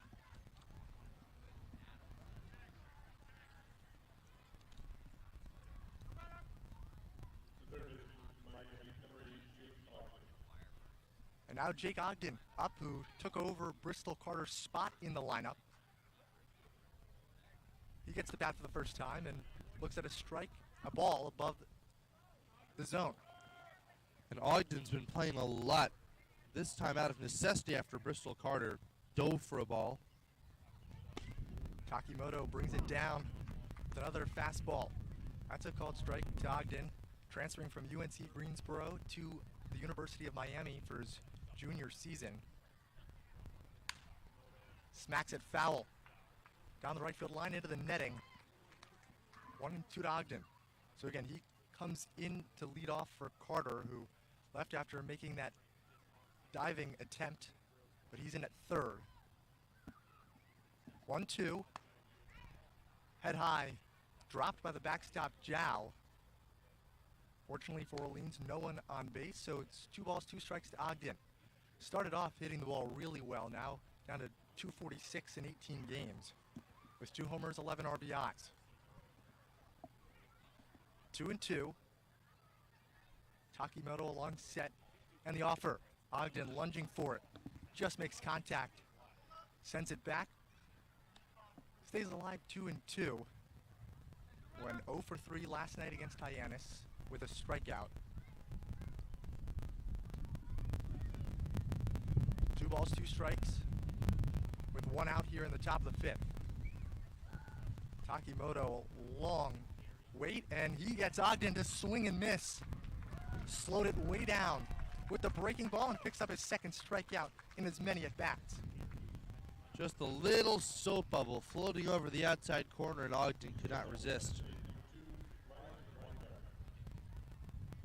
So back-to-back strikeouts. Takimoto already with 2 Ks, as many as Foltz had in 4 innings. Ryan Weingartner looks to keep the inning going, and he jumps ahead 1-0 on a breaking ball high. Weingartner grounded out to short in the first, lined out to center in the third. Ahead 1-0. Takimoto just high. 2 balls, no strikes to the rising junior, transferring from St. Joe's to Penn State. 2 balls, no strikes. Up at the chest of Weingartner. He's in the hitter's count, 3-0. Second most walks in the league at 17.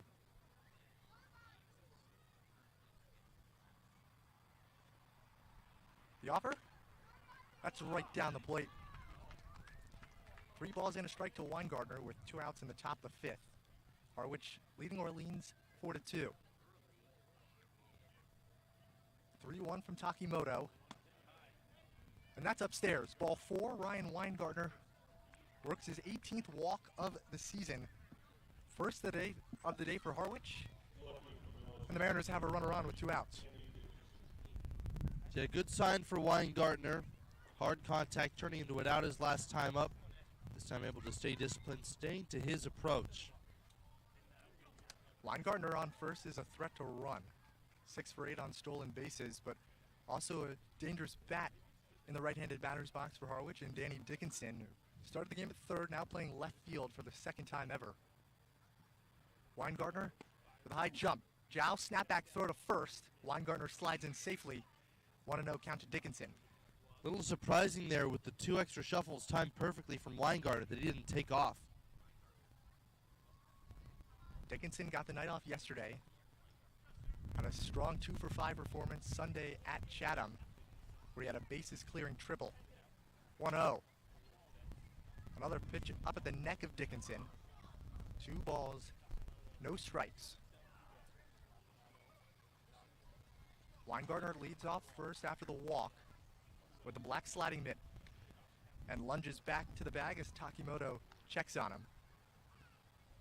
Still 2 balls, no strikes to Dickinson with 2 outs in the top of the 5th.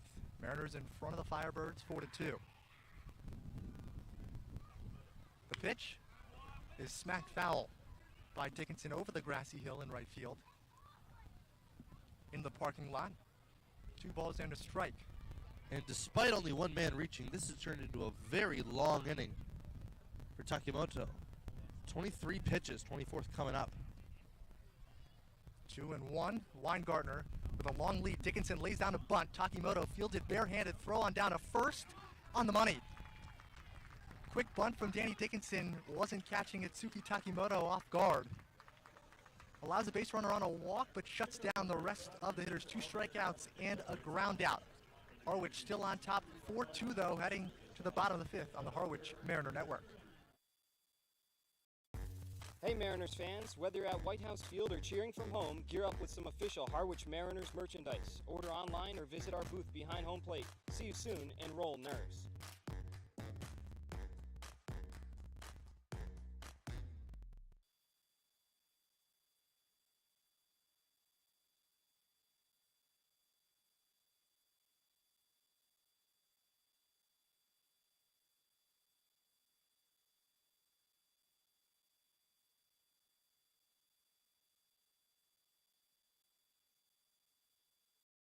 Hey Mariners fans, join us for First Responder Night on July 12th at 6:30 p.m. Cheer on our heroes from Harwich Police, Fire, Coast Guard, Harbor Master, and special guest State Representative Steven Zaros. Make sure to mark your calendars and come show your support for these brave men and women.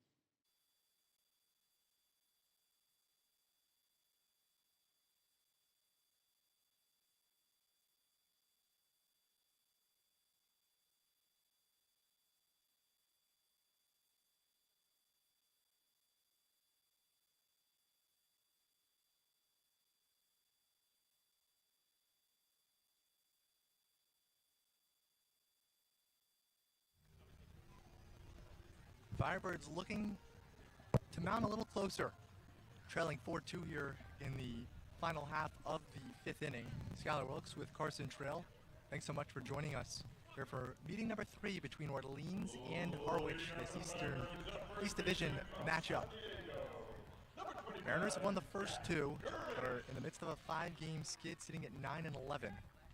Tommy Allman in for his 2nd inning of work in relief of Blake Morningstar. Facing the heart of the order for Orleans, 3-4-5, starting with Jack Gurovich.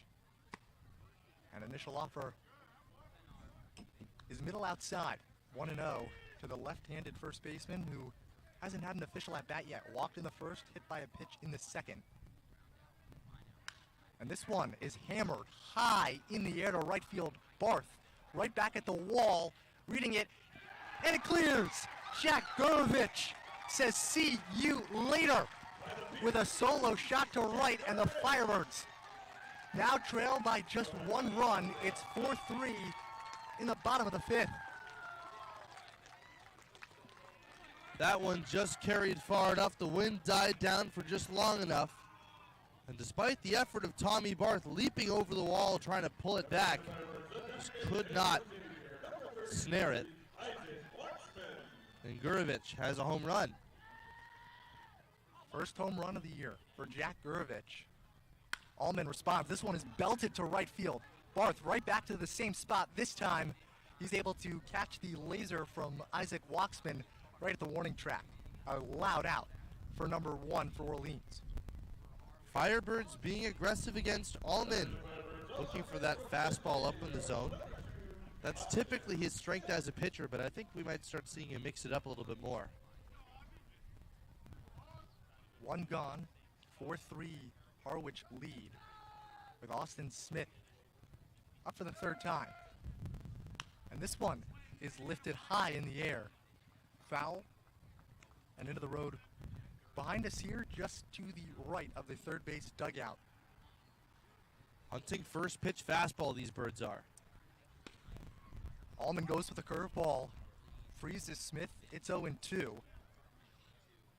The Orleans left fielder 0-2 with a ground out to second in the first and a strikeout swinging in the third. 0-2 from Allman. That's up at the head, and Smith shakes his head knowing where that one was. So 1 ball, 2 strikes from Allman. Smith pushes that one into right field, and Tommy Barth, he's been busy this inning, makes the catch, round number 2. That one just hit on a line. 3 straight balls hit hard and right at Barth. That one was, fortunately for him. Still Allman making mistakes in the middle of the zone, middle in. Austin Smith with a lot of power, able to put a charge into it. Not enough to tie the game, though.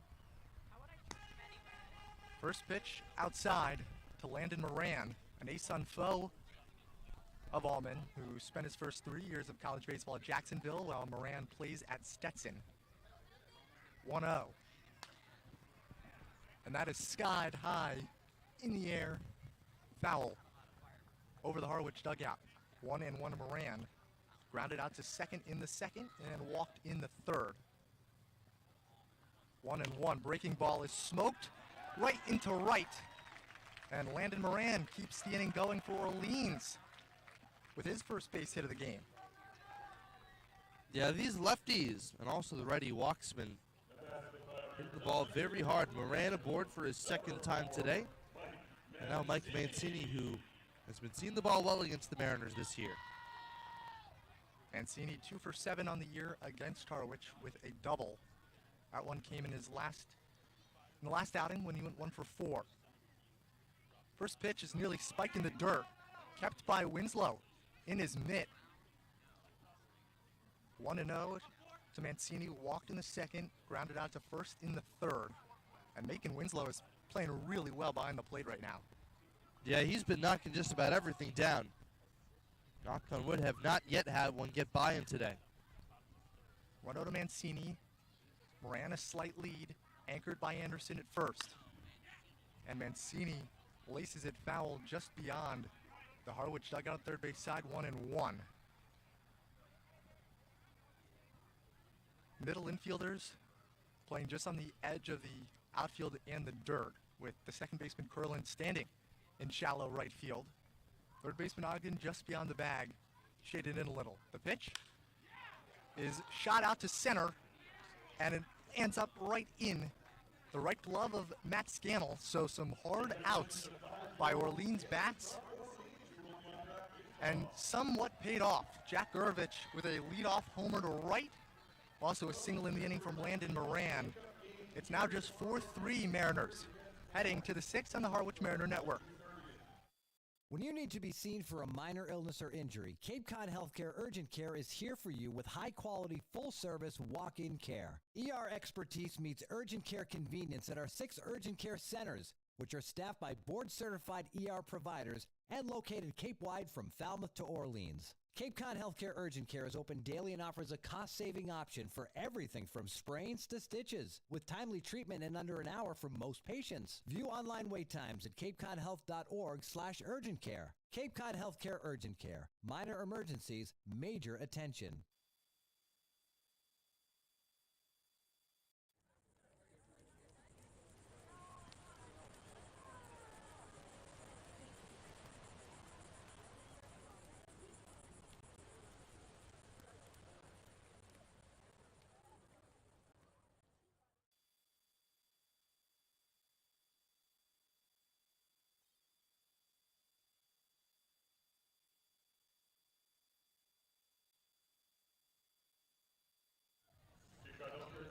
Sixth inning, 4-3 Mariners lead. It's Suki Takimoto on for his second inning of work in relief of Michael Foltz. Had a pretty impressive first outing where he gave up a walk, struck out 2 batters, only faced 4. Not out of the woods just yet. with the power bat of Michael Anderson up for the third time. It's 4, 5, and 6 in the order for Harwich. Anderson struck out looking in the second, singled in the third on an infield single that was juggled by shortstop Lorenzo Miola. First pitch from Takimoto is that sub 70 mile per hour curveball that drops down. 1-0 to Anderson. Takimoto, a extended windup, and Anderson punches it a mile high in the air, heading foul just over the Orleans dugout. On the first base side, 1-1. Takimoto plays at Hawaii but hails from Japan, something that we saw last year with the Firebirds, and Joe Oyama, the All-Star, who is also a Japan native, coming from the Big West Conference and having a lot of success in Orleans. 1-1 Anderson. Check swing, but a called strike nonetheless. 1 ball, 2 strikes, no outs in the top of the 6th. Anderson a little bit more passive than we usually see him today. The 1-2. Swing and a miss. Down goes Michael Anderson for the second time, and Itsuki Takimoto already has 3 strikeouts. Yeah, Anderson now 1 for 3 with 2 strikeouts. Really cooling down after the impressive stretch to start the year that you can argue even landed him a commitment to University of Arkansas. Just trying to get back on track. Matt Scannell, the lone lefty in the order for Harwich, stares at a first pitch strike, 0-1, to the now center fielder for the Mariners, who started the game in right, singled in the second, grounded out to short in the third. Showing bunt. Rolls it down the third base side. Takimoto, another field and another throw on to first to Gurevich. Second time that Harwich has tried a quick bunt on Takimoto, both times unsuccessful. 2 gone for the Mariners. Yeah, Takimoto fields his position well, falling off the first base side of the mound, covers ground well.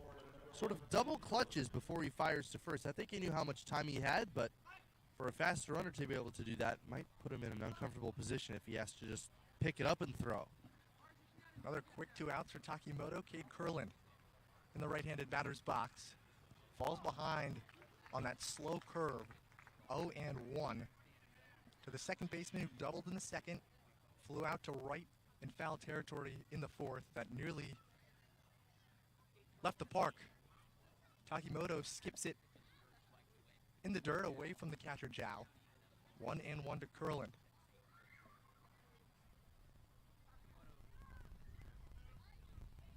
One ball, 1 strike, 2 outs in the top of the 6th. The pitch. Sent foul. Behind the plate, out of play. 1 ball, 2 strikes to Curlin, 2 outs in the top of the 6th. Mariners in front of the Firebirds. 4-3. Curlin chokes up on his bat. Takimoto kicks and deals. And misses on the curveball. Bounces right behind the plate into Zhao's chest protector, and the count even at 2 apiece to Curlin.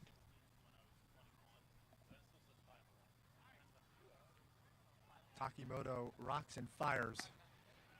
Way up and in. Curlin had to turn away to avoid getting hit. Runs the count full.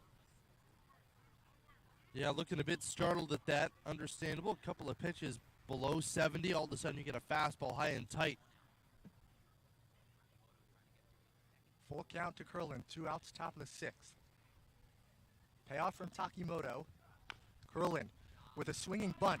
Takimoto feels it again. Throw on down to first.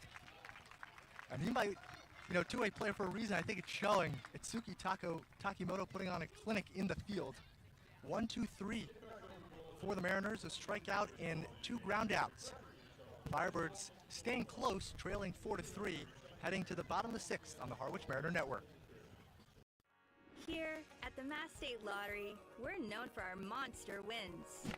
But there's no bigger win than the $1 billion we provide each year to support all 351 cities and towns in Massachusetts. In our game, we know that supporting local businesses and helping communities is how we all win. Because at the lottery, we're all playing for the home team. The Mass State Lottery. Welcome to the state of winning.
inning number 3 for Tommy Allman. And a defensive sub yet again for the Mariners. Sam McNulty takes over at short for Ryan Weingartner, hoping that he's okay as Tommy Allman gets set to face 8-9-1 in the order for Orleans. First pitch swing, Lorenzo Miola lifts it foul behind home plate. 0-1 to the shortstop, who singled in the second, struck out swinging in the third. And again, being very aggressive, first pitch swinging. This one is chopped to short. McNulty thrusts it into action early, and it gets under his glove. Miola turns around first. He reaches, might be an E6 on the new shortstop, Sam McNulty. Already early trial by a fire. Miola a fast runner, but McNulty makes that play 99 times out of 100. Surrounded it, just didn't get the glove down far enough. Coming off the bench cold. So Miola on at first, as it is an E6 on McNulty. Ben Ziegler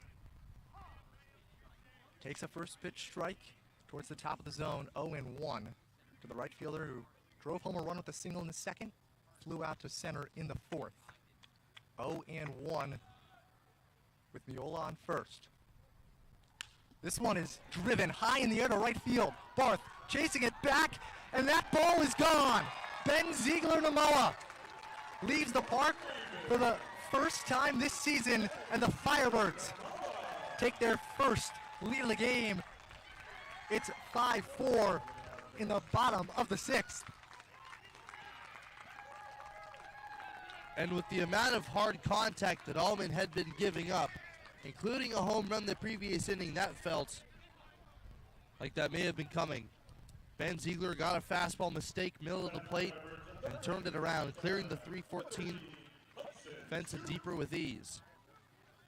Ziegler had 1 RBI coming into today, now up to 3 on the game.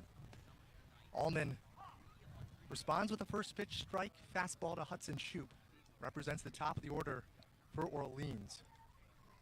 Back-to-back innings with a home run for the Firebirds. Shoup punches this one out to left, and that drops in front of Dickinson. Shoup motoring on down to second. He's in there standing. A double for Hudson Shoup. Back-to-back extra base hits for the Firebirds. And now it becomes a question of how much longer will Tommy Allman be allowed to stick out there, and the answer is he will not. Carson is right. Steve Engler works his way out onto the mound to make a pitching change. Tommy Allman, hard hit in his second outing against the Firebirds. Could only go so long. Time for a pitching change here in the bottom of the sixth with a man on second. Firebirds now leading the Mariners 5-4, and we take a quick break for the new pitcher to warm up. We'll be right back in the Harwich Mariner Network.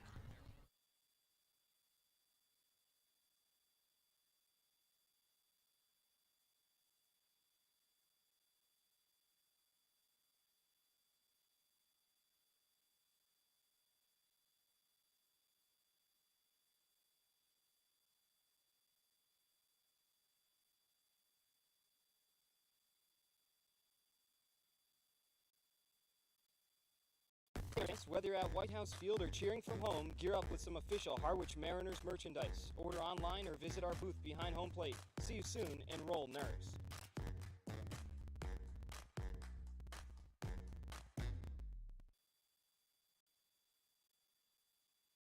Hey Mariners fans, join us for First Responder Night on July 12th at 6:30 p.m. Cheer on our heroes from Harwich Police, Fire, Coast Guard, Harbor Master, and special guest State Representative Steven Zaros. Make sure to mark your calendars and come show your support for these brave men and women.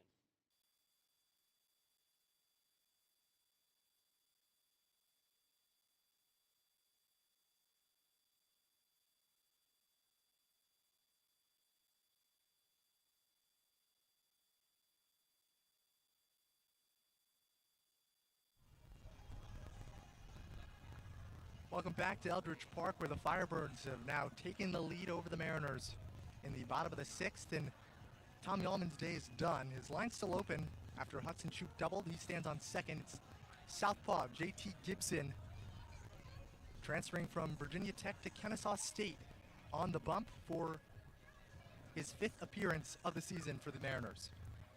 Yeah, he's been a workhorse so far, a 2.25 ERA despite walking 5 throughout 8 innings, 8 strikeouts and 6 hits. So there have been some traffic on the bags, but a guy with great stuff, hammer curveball and a live fastball.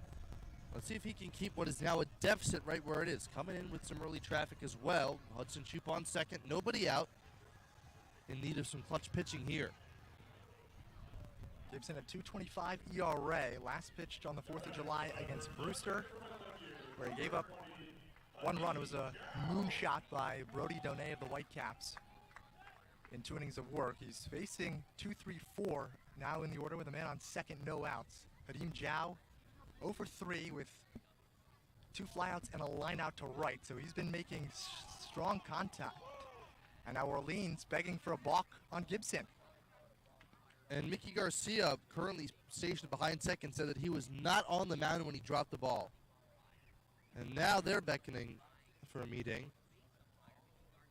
So the trio of umpires are going to meet to see whether Gibson actually balked. So yeah, if his foot was on the rubber, then that is a balk. And a crucial insurance run gets moved to third base with nobody out. And that's exactly what they called. That is the call. Decision. It is a balk on JT Gibson. Hudson Shoop moves over to third. And the Firebirds have a man on third, no outs. Steve Englert wants a explanation from home plate umpire Mike Rabideau.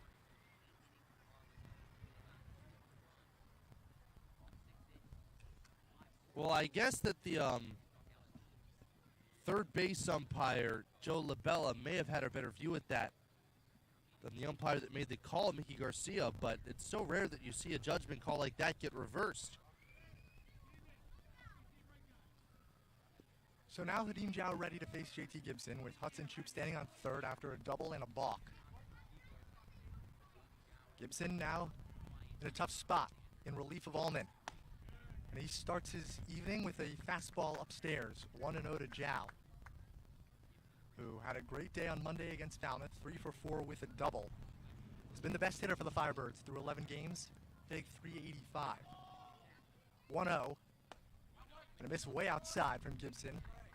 Winslow had to move out of his crouch, stay on his knees though to make the catch.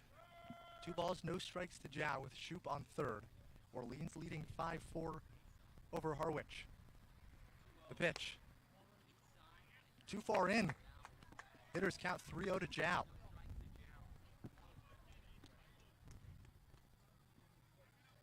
Gibson pitching very conservatively here. Infield playing in. The pitch is right down the middle. 3-1 to Zhao. With Jack Gurvich looming on deck. Coming off his solo shot to right in the 5th. 3-1 to Zhao. That's ball 4 low. 5-pitch walk for Hadim Zhao puts men on the corner, still no outs in the bottom of the 6th. Understandable why they'd want to pitch Zhao conservatively there. Now a strikeout and a double play, the inning's over, and you get the favorable matchup. The lefty Gurvich and then a couple of lefties coming up in the order afterward. So now lefty on lefty here. Gibson against Gurvich with Zhao on first, Shoop on third. And the initial offer towards the bottom of the zone called a strike. 0-1. Gurvich, pretty solid line, 1 for 1 with an RBI. Also was walked and hit by a pitch.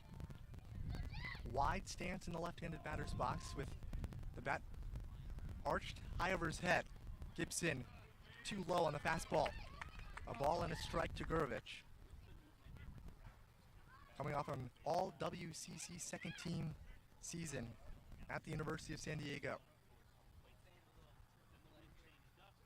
1-1. That's spiked away from Winslow. Shoop hustles in to score.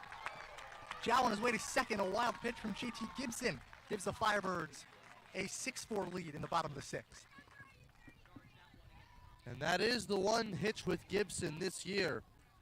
When he misses low with that breaking ball, it's often out in front of the plate. And Nathan Winslow, who otherwise has been flawless tonight, not able to get his glove or his body in front of it. So after Shoop doubled, he went to third on a balk and home on a wild pitch. 2-0 to Gurevich with Zhao on second, still no outs. Now showing bunt, lays it down perfectly on the first base side, except it squirts foul just outside of the batter's box. Looked like a well-executed bunt from Gurevich, but he just got an unlucky roll. Yeah, I think it hit the lip of the grass up along the first base side. And Macon Winslow was all over it, so I think he would have made the play, but he did the smart thing there too. That just let it roll foul.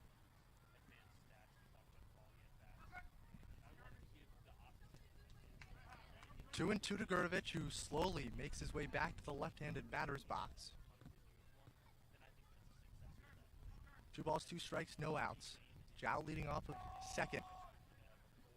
Gibson takes a long look, now deals, and that gets away from Winslow.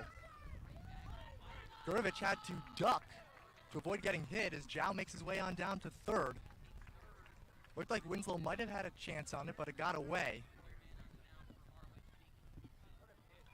And that just defeated the purpose of any sacrifice bunt or Leeds was looking for there. Gotta bring the infield in again. So it's a wild pitch on Gibson. His second.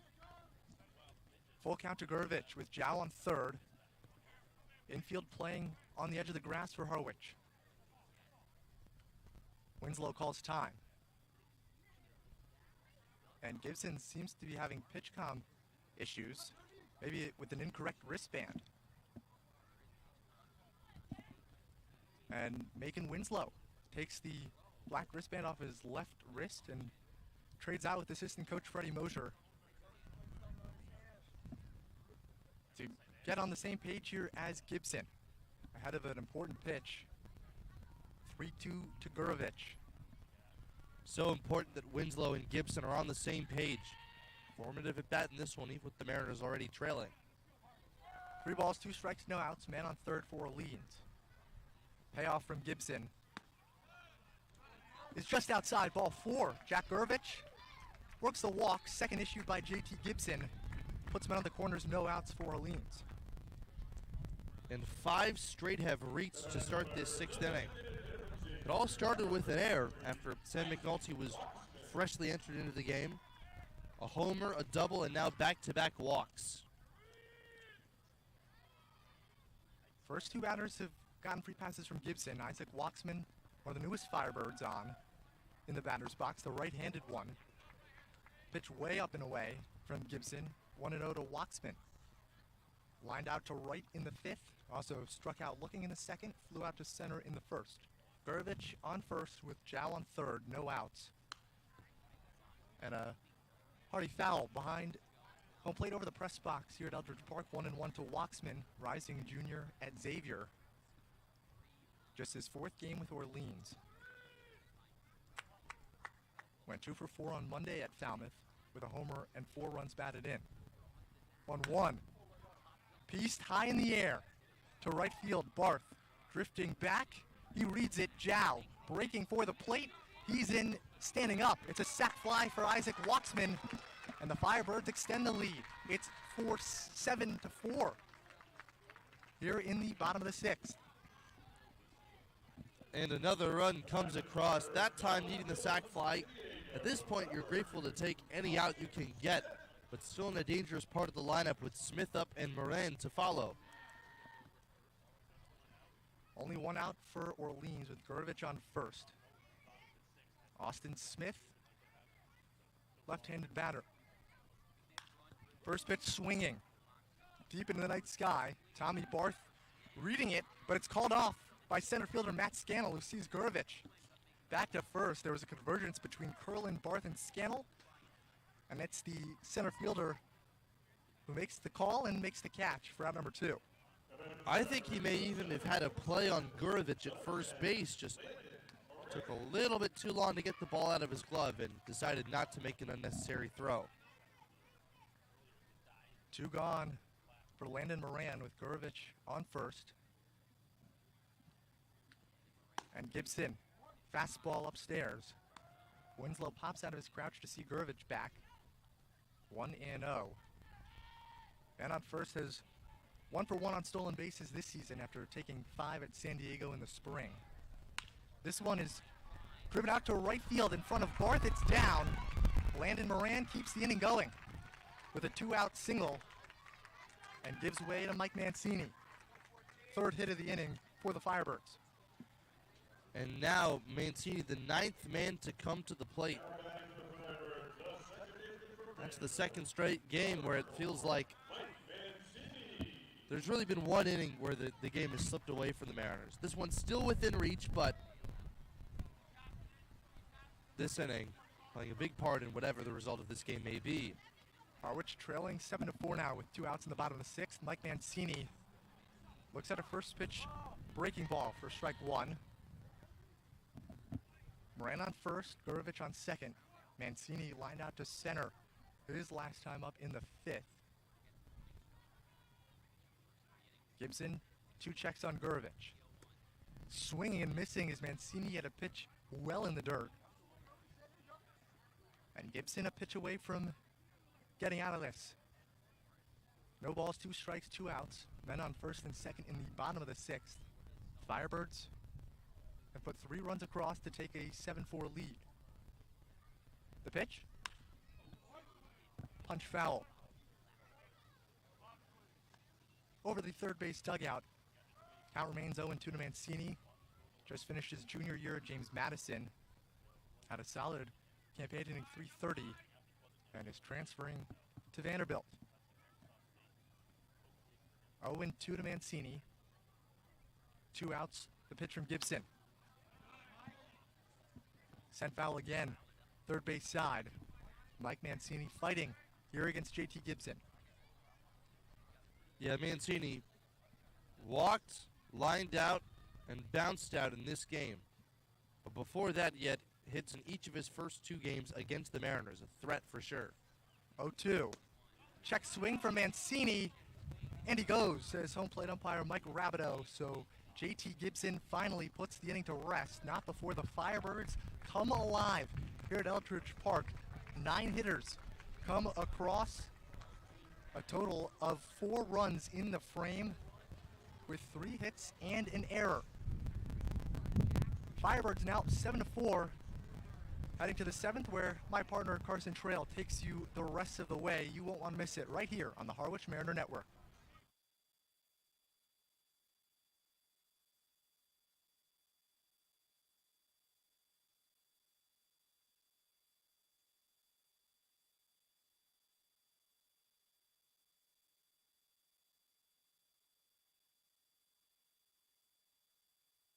When you need to be seen for a minor illness or injury, Cape Cod Healthcare Urgent Care is here for you with high-quality, full-service walk-in care. ER expertise meets urgent care convenience at our 6 urgent care centers, which are staffed by board-certified ER providers and located Cape-wide from Falmouth to Orleans. Cape Cod Healthcare Urgent Care is open daily and offers a cost-saving option for everything from sprains to stitches, with timely treatment in under an hour for most patients. View online wait times at capecodhealth.org/urgent care. Cape Cod Healthcare Urgent Care. Minor emergencies, major attention.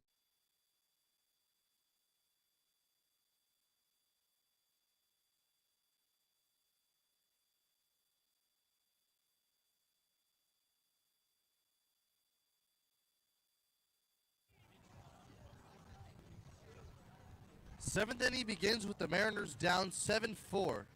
Orleans Firebirds have only 5 wins this year, and they look for their first win over the Mariners in this season series. 9 outs to score 3 runs, and it's Cade Curlin to get things going for the visitor side. Right-hand batter. Check that. It is Macon Winslow. Curlin set down on a 1-3 putout his predecessor. 7-8-9. Winslow, Barth, and Cam Maldonado. So far, Macon Winslow has struck out and flown out. Right on right, facing Itsuki Takemoto. Set at the belt, from the stretch he throws. And that soap bubble of a curveball floats up and away for ball 1.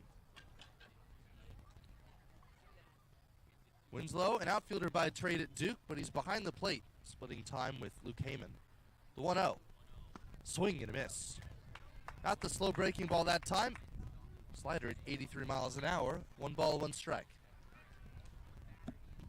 The shortstop Miola pulled well over toward the 5-6 hole. Now the 1-1. Winslow swings and fouls one straight back over the netting onto the road. There's a two-lane road that's right behind us, parallel to the third baseline. Always feel nervous if you foul one over as a car's coming by. The kick in the 1-2. Slide step, swinging a high pop foul. This one over down the right side out of play. 1 ball, 2 strikes on Winslow. Starting things off in the 7th with the Mariners down 7-4. The pitch on the way. Winslow checks his swing, and it rolls foul toward the first base dugout. Winslow, a white arm sleeve on his right arm. The rest of the apparel with which that he brought with him in his royal blue of his school at Duke. 1-2. Winslow takes. Strike 3 called. Outside corner at 88 miles an hour. So 1 gone here in the 7th. And Takimoto's now set down 5 in a row. He's so in control, catching these hitters off guard. You know, he's got that slow breaking ball, and then he speeds it up with a fastball.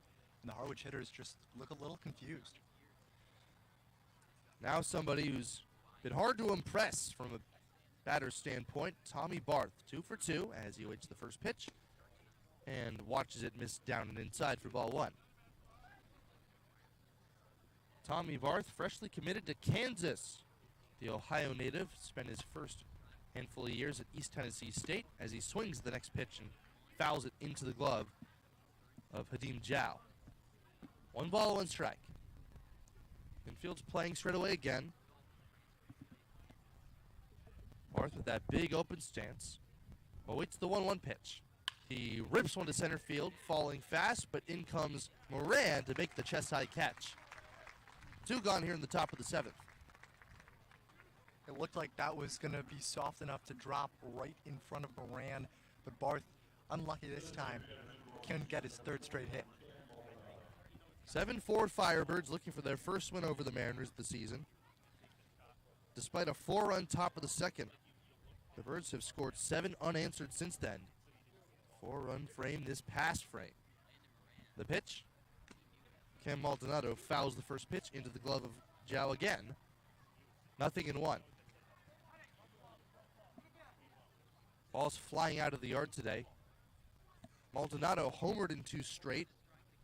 3-run blast in his first at-bat. Since then, there have been 2 home runs hit. Both by the Firebirds. Jack Gurdovich a solo shot, and then Ben Ziegler a 2-run blast. And that gave the Firebirds a lead a half inning ago. Top of the 7th as the pitch.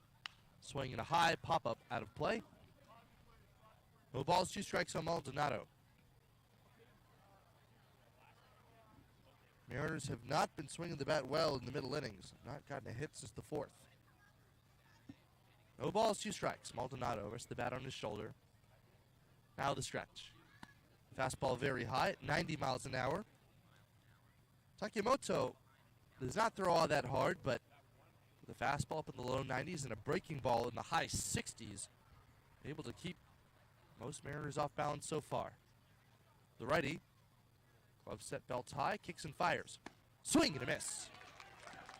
Maldonado strikes out. That's 2 punch-outs in the frame, and 5 in Takimoto's outing. Time to stretch here at Eldridge Park. We go to the bottom of the 7th. It is 7-4 Orleans with the lead over Harwich on the Harwich Mariners Network.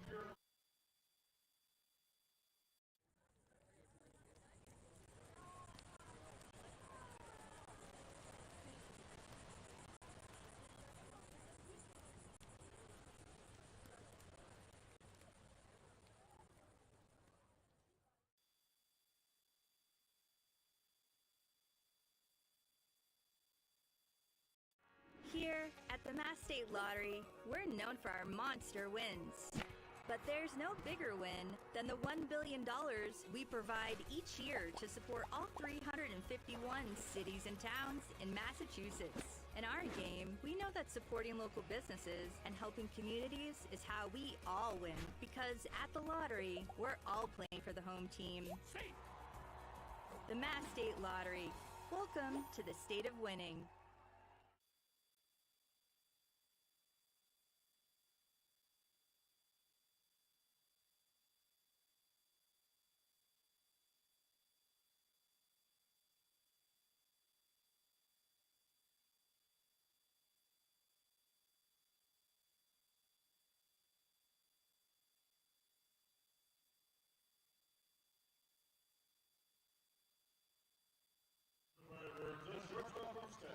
Seven 4 Orleans leads Harwich in the bottom of the 7th.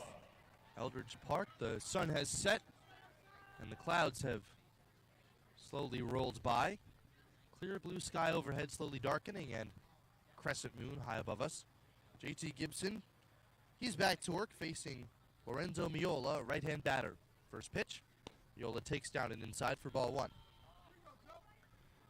7th inning stretch here in Orleans is a little bit different. Some kids gather behind the press box and taking out the ball game into one microphone. The 1-0 pitch, swinging a foul off of Miola's front foot. And every ballpark does a little bit differently. We were in Wareham a couple of weeks ago, and they sang "Take Me Out to the Ball Game" in the 8th inning. But just because they forgot. Either way, I enjoy a good 8th inning stretch. The 1-1 from JT Gibson. The lefty misses way high and outside at 90 miles an hour. 2-1 to the Firebird shortstop. Major league ballparks, of course, always have had the 7th inning stretch. Fabled tune played on organ or loudspeaker alike as the 2-1 is strike 2 called at the bottom of the zone, 2-2.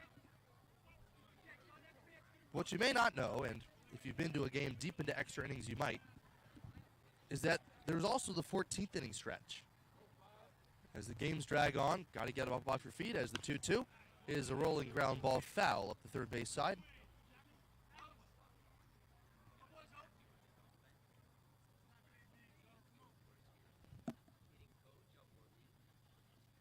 Two and 2, 7 runs for the Firebirds, 8 hits, no errors, 4 runs, 6 hits, 1 error for the Mariners.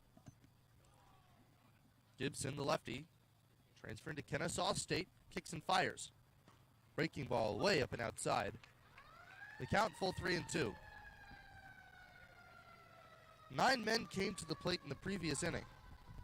JT Gibson came in for the tail end, walked 2, and gave up a sac fly. The payoff to Miola. He takes way up and outside again, ball 4.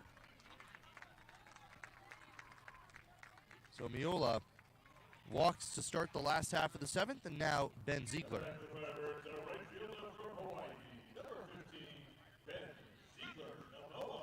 That's the one thing you mentioned it earlier, Carson, about JT Gibson. He has good stuff, but the one thing that could hinder him is control issues and walking a lot of batters, and we've seen that already in his short outing today. Left on left, the first pitch. Ziegler to Moa squares the bunt, pulls the bat back, and takes in the dirt for ball 1. Ben Ziegler, 2 for 3 today with 3 driven in and a 2-run shot. That gave the Firebirds a lead in the previous half inning that they have not relinquished. 7-4 the score, 7th inning, as he squares the bunt on the next pitch and takes a breaking ball up and outside, 2-0. Miola at first, nobody out. Infield at double play depth. Anderson still holding on Miola. The kick and the pitch. Ziegler squares, pulls back, and takes low again. I think there's a point where just got to get some in the zone, especially if a guy is essentially saying, I'll trade you an out just to move the man up. 3-0. Gibson, a long looker over at Miola, delivers. Square to bunt, pulls back, and that one's up and in, ball 4. A lot of Gibson's misses have been arm side. And I think that, mechanically speaking, can be cause for concern. Steve Englert out of the third base dugout. Macon Winslow joins Gibson on the mound, and all 4 infielders convene. Looks like we might get a pitching change. JT Gibson throwing a total of 2/3 of an inning if he's taken out of this game. on our out-of-town scoreboard, as here we have the Mariners trailing 7-4 to the Firebirds. Just going to wait for our little iPad to refresh. Katuitt has taken a 7-5 lead over Wareham. Gateman 14-5. Katuitt 12-8. They're leading at Spillane Field in the bottom of the 8th inning. Falmouth and Hyannis are tied in Hyannis, as JT Gibson remaining out on the mound. The third base coach Brock Bond for Orleans had retreated into his dugout, but he goes back. Bourne beat Brewster. That game final 9-4 from Stony Brook Field. As Gibson sets back to work and he throws the first pitch. It popped up towards us and it hits off the padding a couple inches to the opposite side of the netting. 0-1. The hitter is the left-hand batting Hudson Shoup. 2 walks to start this inning. Miola at second, Ziegler at first. The square to bunt, the pitch. Shoup pulls back and takes a strike. 0-2. Shoup has reached 3 of 4 times today. He has doubled twice and walked. Gibson sets. Comes home with the 0-2. Swinging a hard line drive on 2 bounces to short. McNulty steps on the bag for 1. The throw to first. Double play. So Miola advanced to third. Ziegler set down and a twin killing. Much needed for JT Gibson. You could say that again, and that's kind of what you usually get out of JT Gibson with his pitch repertoire. A lot of ground balls and a lot of double plays, and Sam McNulty making up big time for his error an inning ago. Now Hadim Jow, right-hand batter with power, awaits the first pitch and takes a fastball for a strike at 91 miles an hour. 7-4 Firebirds over the Mariners. If they don't get things turned around in the 8th and 9th, they'd lose their 6th game in a row. The pitch in the dirt. 1 ball and 1 strike. Hadim Jow walked and scored in that 4-run 6th inning. That's the 2nd straight game in which it feels like the game got away from the Mariners in just 1 frame. The set, the 1-1 home. Very high.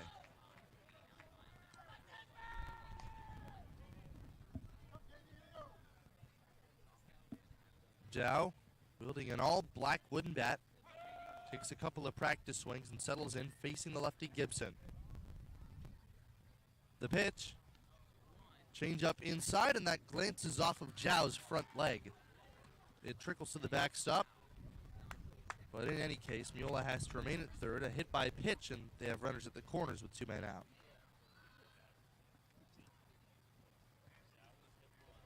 Second hit batsman of the game allowed by the Mariners pitching. Now it's the lefty Jack Gurevich. Left-hand batter with power. Yesterday at Falmouth, he went 3 for 4 with 2 driven in. Out of Pacific Palisades, California. Westernmost part of Los Angeles, as the first pitch is a breaking ball outside for ball 1. Gurevich, out of University of San Diego, transferred from UCSD, University of California, San Diego. Runs a public school. The institution that he's at is a private school, as he pops the 1-0 up behind us out of play.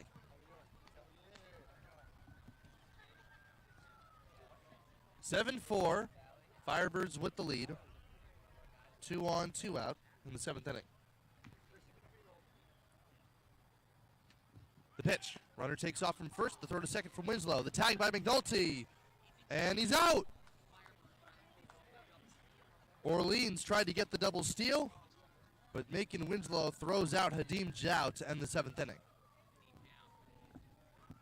We go to the 8th. It is 7-4 Orleans, and the Mariners have the top of the order coming up. We'll be right back on the Harwich Mariner Network.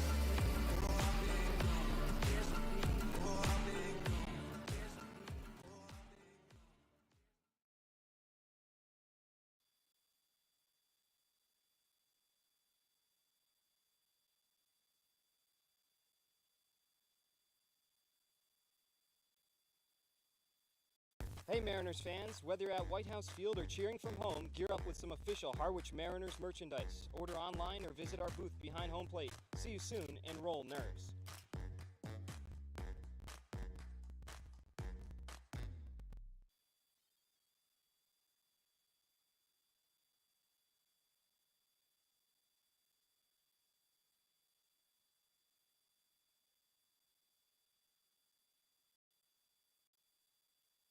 Hey Mariners fans, join us for First Responder Night on July 12th at 6:30 p.m. Cheer on our heroes from Harwich Police, Fire, Coast Guard, Harbor Master, and special guest State Representative Steven Zaros. Make sure to mark your calendars and come show your support for these brave men and women.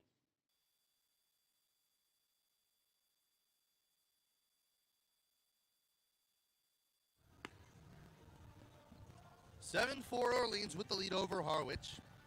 Third matchup of 5 between these two teams, and this is the first one that Orleans has been decisively out in front, it feels like. Then again, a matter of perspective, the Mariners have lost 5 in a row, their longest losing streak since 2017. A lot of things have changed globally since then, so not the blast from the past that the Mariners were really looking for. Up first, it's Jake Ogden in the leadoff spot after Bristol Carter was removed from this game. Slim McNulty's on deck. He came in for Ryan Weingartner. Right on right, Itsuki Takimoto comes home, and a first pitch swing and a foul off to the right.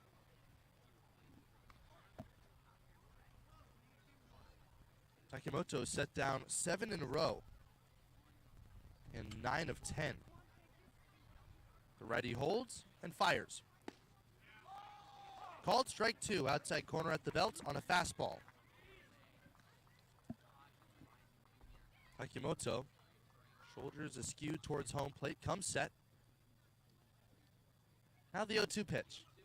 Ogden chops one softly out towards second. Mancini comes charging. Fields throws to first in time. Ogden is set down to begin the 8th inning. Takimoto has been an absolute machine out there. Not getting any real contact, nothing's leaving the infield. He has made it really difficult for these Harwich hitters. Now here's Sam McNulty. Right-hand batter with some power. Super utility man out of Boston College. The first pitch coming. McNulty takes a curveball in there for a strike. It's 64 miles an hour. There are some places in the United States where if you're driving 64 miles an hour, cops will pull you over because you're driving too slow. Pitch misses high, breaking ball 1-1. You'll get marked down on your driver's test if you're driving 5 under the speed limit. That one, 6 under in some places, as the 1-1 is hit in the air towards shallow right. Ziegler comes racing in. He calls off Mancini to make the catch, and there are 2 away. McNulty's first at-bat results in a flyout. That's the first time a Harwich batter has left the infield against Takimoto. He has just been almost unhittable, and it's impressive because he's going for his 4th inning of work, which would surpass his season long at Hawaii this past spring, which was only 3. 7-4 Orleans, as the first pitch is up and inside to Danny Dickinson. We're in the top of the 8th inning. Mariners made a comeback late yesterday against Hyannis, but they came up a run short, losing their 5th straight game. The 1-0. Dickinson turns his shoulders away from it and wears one off his elbow guard that glances to the backstop. It sounded like it hit something hard, and I sure think and hope that was the plastoid elbow guard he has on his left arm. Definitely is what it sounded like. That could be the break that Harwich needs. Danny Dickinson now on base. He is a different beast when he's in the base paths. All-time program leader at Utah Valley for stolen bases, took 32 this past spring, so expect him to be off and running. Here's Michael Anderson now, right-hand batter with power. Takimoto deals. Slider misses up above the belt, ball 1. Dickinson at first with 2 men out, hoping to breathe some life into a drab Mariners offense. At least it's been since a 4-run second inning, as step-off throw to first, Dickinson dives in safely. The Firebirds have scored 7 runs unanswered, and they lead 7-4 in the top of the 8th. Takimoto from the stretch deals the 0-1, or the 1-0. It skips to the backstop under the backhanded swipe of Zhao, and Dickinson trots into second. 2-0 to Anderson.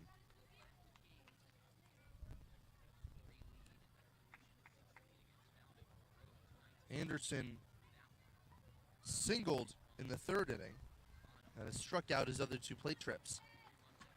Michael Foltz Jr. got knocked around, and typically on a day where your ace gets shelled, not often in a position to win, but the Firebirds are, as the pitch is fouled straight back. 2 balls and 1 strike. Yeah, the Mariners, that 2nd inning was really encouraging with all 4 runs on 4 hits, the home run from Cam Maldonado, and since then it has just been near radio silence. The 2-1 to Anderson. Dickinson goes. Pitch swing and a miss. And no throw to 3rd. Dickinson, a hard head-first slide. But he skids to a stop safely, now covered in the red dirt of Eldridge Park. 2-2.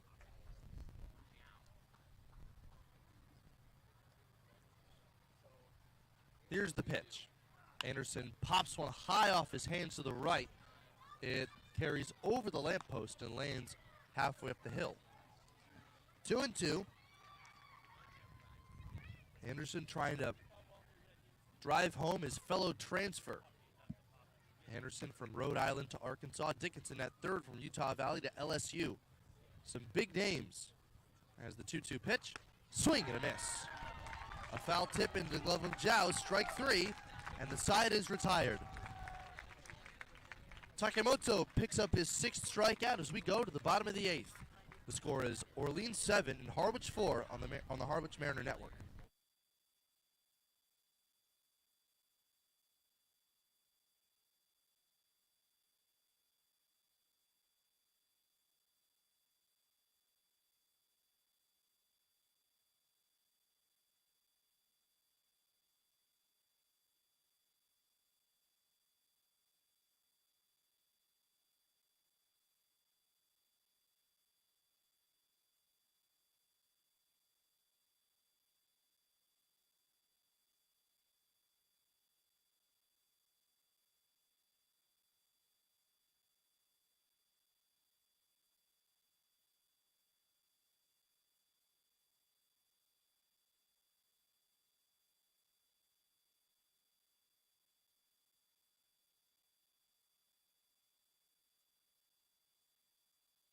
When you need to be seen for a minor illness or injury, Cape Cod Healthcare Urgent Care is here for you with high-quality, full-service walk-in care. ER expertise meets urgent care convenience at our 6 urgent care centers, which are staffed by board-certified ER providers and located Cape-wide from Falmouth to Orleans. Cape Cod Healthcare Urgent Care is open daily and offers a cost-saving option for everything from sprains to stitches, with timely treatment in under an hour for most patients. View online wait times at capecodhealth.org/urgent care. Cape Cod Healthcare Urgent Care. Minor emergencies, major attention.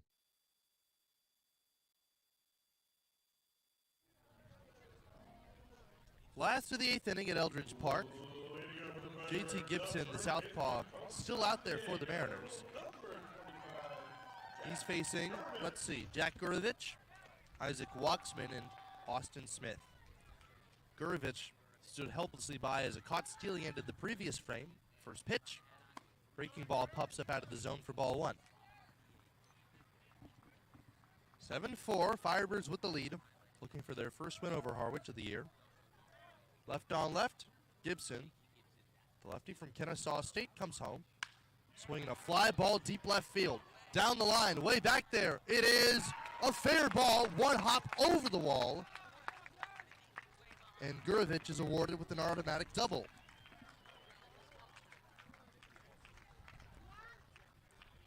So he has reached in every plate trip so far, continuing his torrid stretch after coming up with 3 hits at Falmouth yesterday.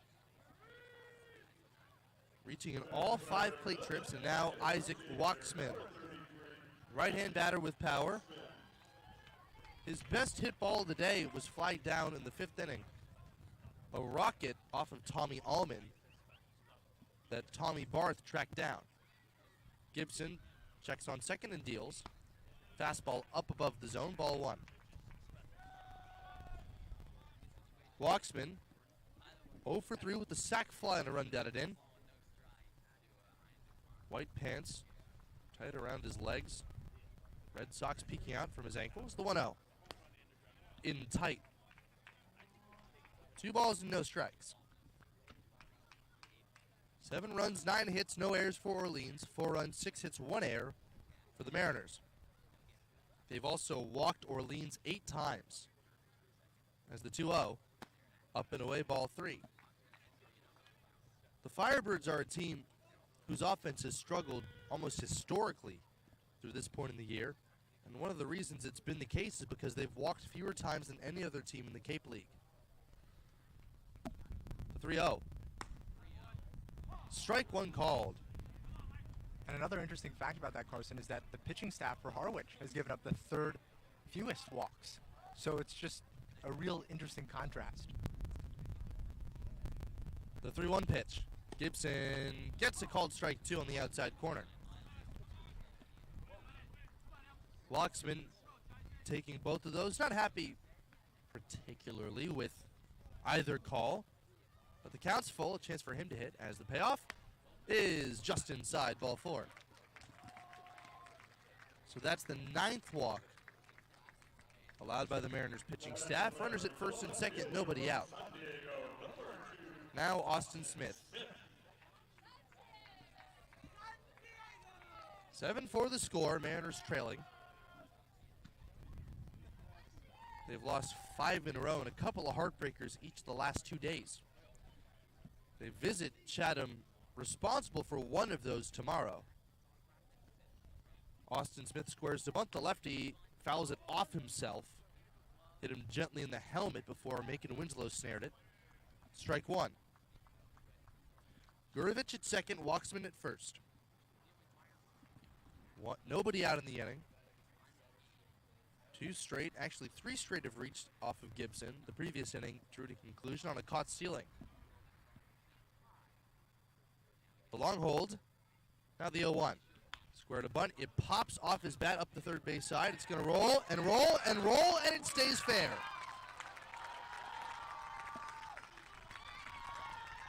Jake Ogden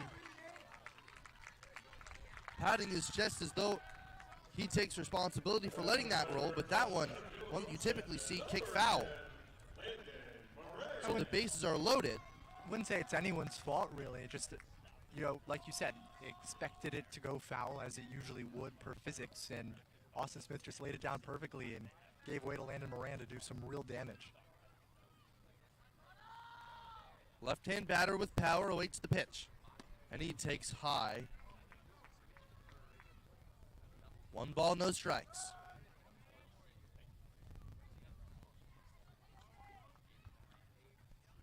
The set. Gibson deals the 1-0. Right at the bottom of the zone, strike 1 call. The runners from third to first. Gurevich, Walksman, and Smith. Speed on the bases. Orleans already up 3 in the bottom of the 8th. Nobody out in the inning. The pitch. Check swing and a called strike anyway. 1-2. 7-4. A hit with the bases loaded here could put this one out of reach.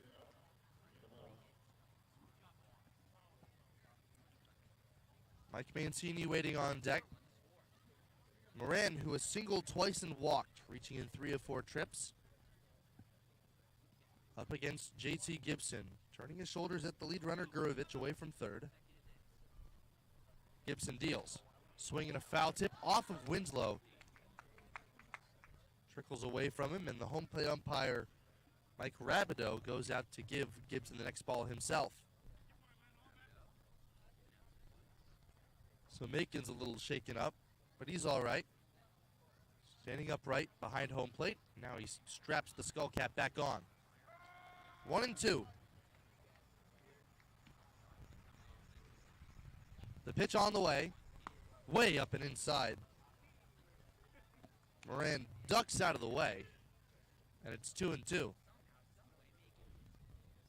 Gibson looks in. Dark hair at the back of his cap. Sets belt high. Now the 2-2.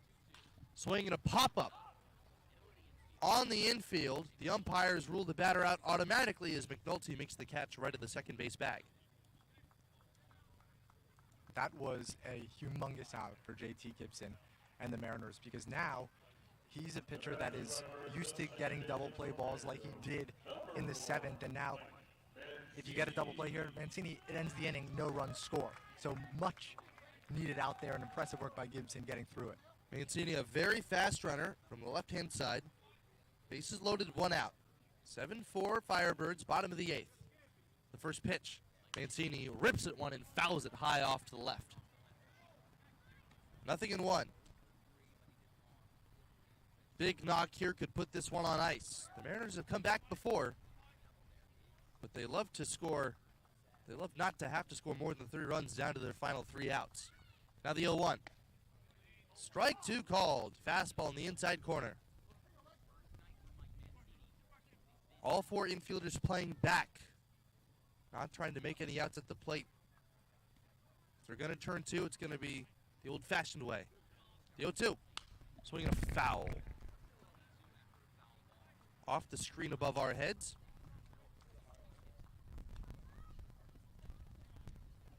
Orleans offense coming alive. 7 today and 10 yesterday in a loss to Falmouth. Maybe this team is finally starting to break the bats out. They have 10 hits today. The 0-2. Swinging another foul. Critters in the trees behind us, I'm sure, have been peppered with foul balls tonight. That's for sure. JT Gibson, I'm interested to see from a fatigue level. He just threw a 63rd pitch, which breaks his season high, so hopefully he still has enough in the tank. Another 0-2. Mancini strikes out swinging. 2 away. Second strikeout of the day for Gibson. And I think Steve Englert's goal is to get him through one more hitter, one more out. And it'll have to be Lorenzo Miola.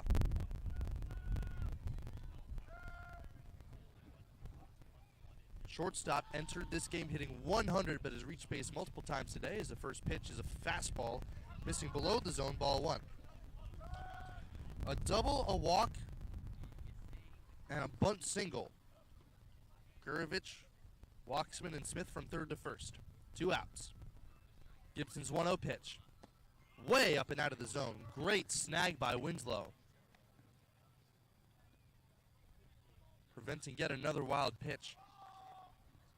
With all the walks and all the traffic on the bases, the Mariners have also surpassed their monthly total of wild pitches from June. Over 15. The 2-0 pitch.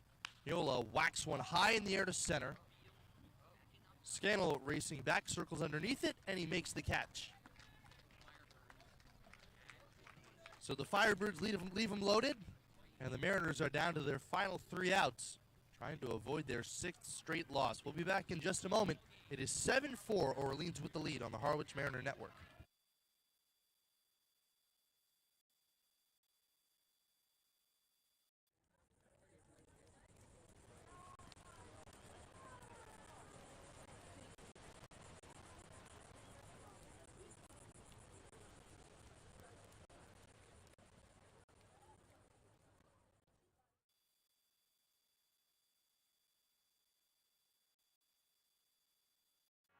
Here at the Mass State Lottery, we're known for our monster wins. But there's no bigger win than the $1 billion we provide each year to support all 351 cities and towns in Massachusetts. In our game, we know that supporting local businesses and helping communities is how we all win. Because at the lottery, we're all playing for the home team. The Mass State Lottery. Welcome to the state of winning.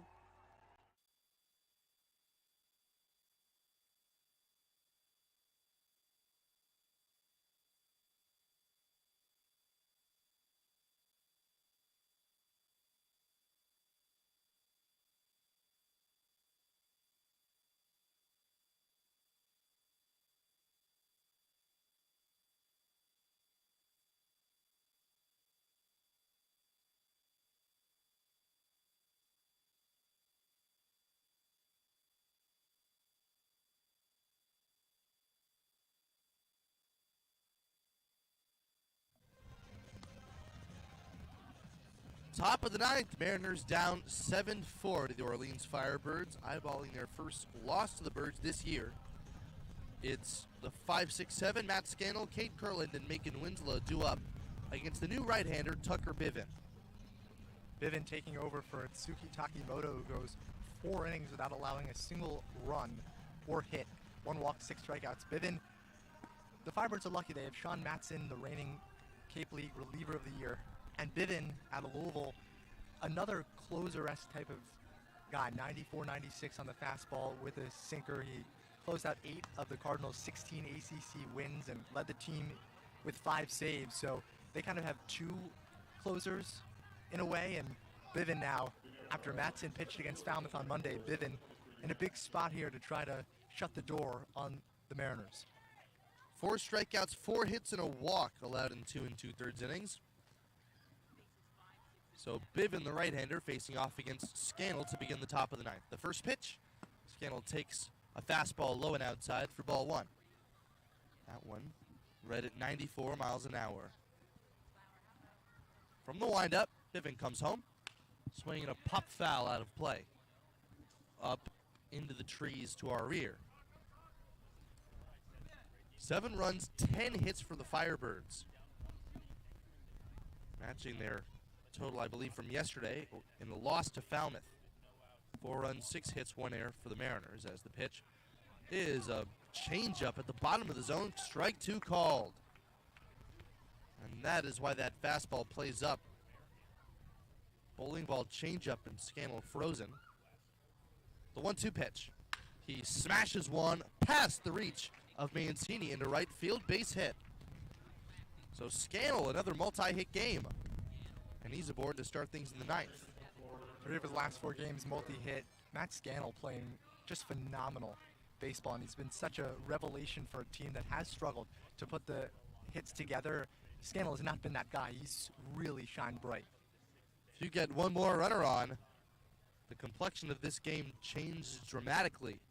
That brings up the tying run. Now Kate Kurland, the first pitch. The righty swings and misses. 93 miles an hour with the sink. Bivin so capable of getting ground balls as much as he is of getting swings and misses. Kurland, a guy who's been known to strike out a lot at the collegiate level. Scannell way off of first, and Bivin steps off, looking him back. 7-4 Orleans leading, 9th inning. Scannell on first, nobody out. The 0-1 to Kurland. Scannell takes off. Pitch is swung and missed. Here's the go to second. It is not in time. Scannell with a head first dive, steals a base.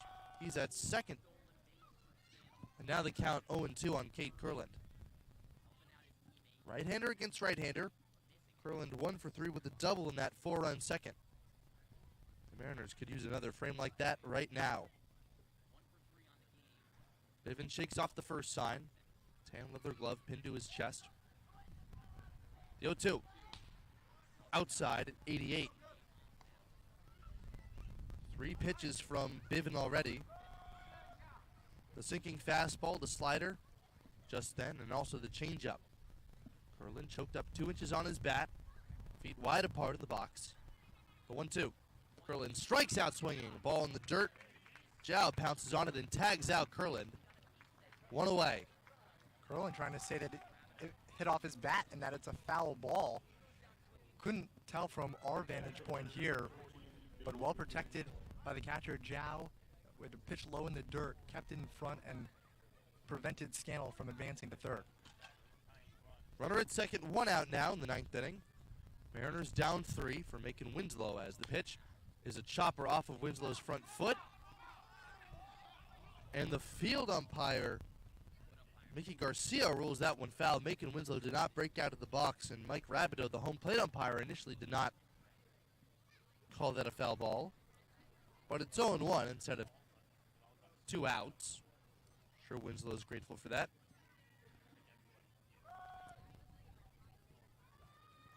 Right on right, the catcher out of Duke, 0 for 3 today with 2 strikeouts.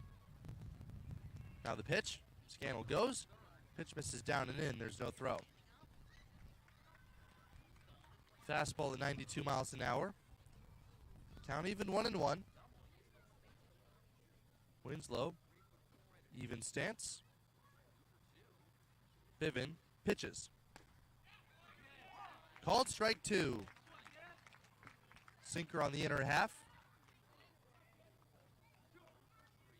So Winslow digs back in, behind in the count. Infield's playing back. Scannell, a rather insignificant run. Mariners down 7-4 with 1 out in the 9th inning. 1-2 to Curlin. Swinging a foul. Oof. Ouch. Off of Hadim Jow. And he's rolled over. And that may have caught him in a tender spot. He's back up on his feet now, right as the athletic trainer was getting to him. But now bent over. Great to see him pop up immediately, but for a while that looked very, very painful, and I think it still is. It definitely hit him below the belt there at the end of Winslow's bat. Impressive to see him pop up so quickly and nimbly. And definitely he's going to tough it out here, stay in the game for Orleans. Jow shook that off a lot quicker than a lot of guys do. So now it's 1-2 on Winslow. Bivin back to work, the righty out of Louisville. ACC against ACC with Winslow, the Blue Devil, the 1-2. Swing and a miss. Got him with the fastball. And there are 2 gone in the 9th. That's the 10th time that the Mariners have struck out this game. And the second recorded back-to-back for Tucker Bivin. Showing off the power there, why he was one of the top relief pitchers, closers in the ACC, now just 1 out away. First pitch. Low and outside to Tommy Barth for ball 1. Barth's had a pretty good game, fresh off of his commitment to Kansas, reaching twice and scoring once. 2 for 3. The pitch. Swinging a bounding ball up the middle. Far to his left. Miola's got it. The throw to first. In time. An excellent defensive play from Lorenzo Miola, and the ball game's over. The Mariners, 1 runner short of bringing up the tying run, and they fall for the 6th straight game. This time 7-4 to the Orleans Firebirds. 4 runs, 7 hits, 1 error for the Mariners. 7 runs, 10 hits, no errors for the Firebirds. This game wraps up at 9:12, giving us a total time of game of 2 hours. And let me do some quick math here. 43 minutes? I'm not the person to ask here, Carson. And evidently neither am I. Game time of just under 3 hours. We'll round down. Thanks very much for joining us. We're going to pause ahead of a brief Harwich Mariner postgame show along with Skylar Wilkes, producer Dave Roberts. I'm Carson Trail. Mariners hoping to bounce back tomorrow at Chatham. In case you stay with us, we'll be right back on the Harwich Mariner postgame show.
Another tough game for the Mariners, who have lost their 6th straight game, their longest losing streak in at least 6 years.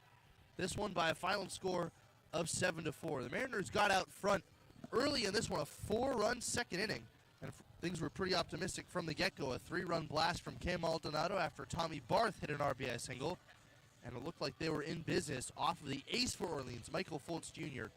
But despite the Firebirds' struggling offense, they were able to get things going against Blake Morningstar and Tommy Allman.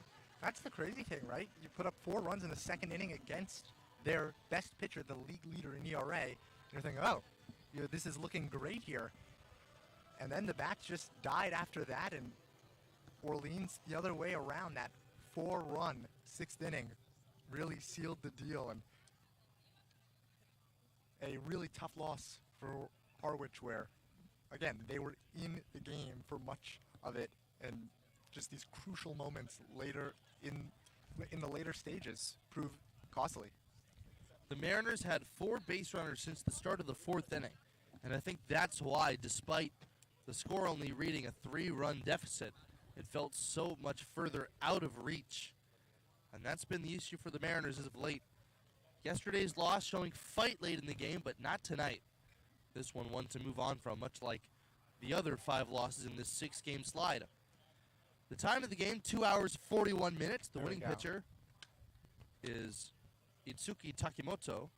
Tommy Allman gets saddled with the loss, and Tucker Biven gets the save. So the final score, 7-4 from Eldridge Park. Firebirds with the win, Mariners with their 12th loss of the year. Thanks very much for joining us, along with Skylar Wilkes. My name's Carson Trail, producer Dave Roberts, Devin Dobek on assignment. This has been Mariner Baseball, and they'll be back against Chatham at 7 p.m. Eastern Time tomorrow.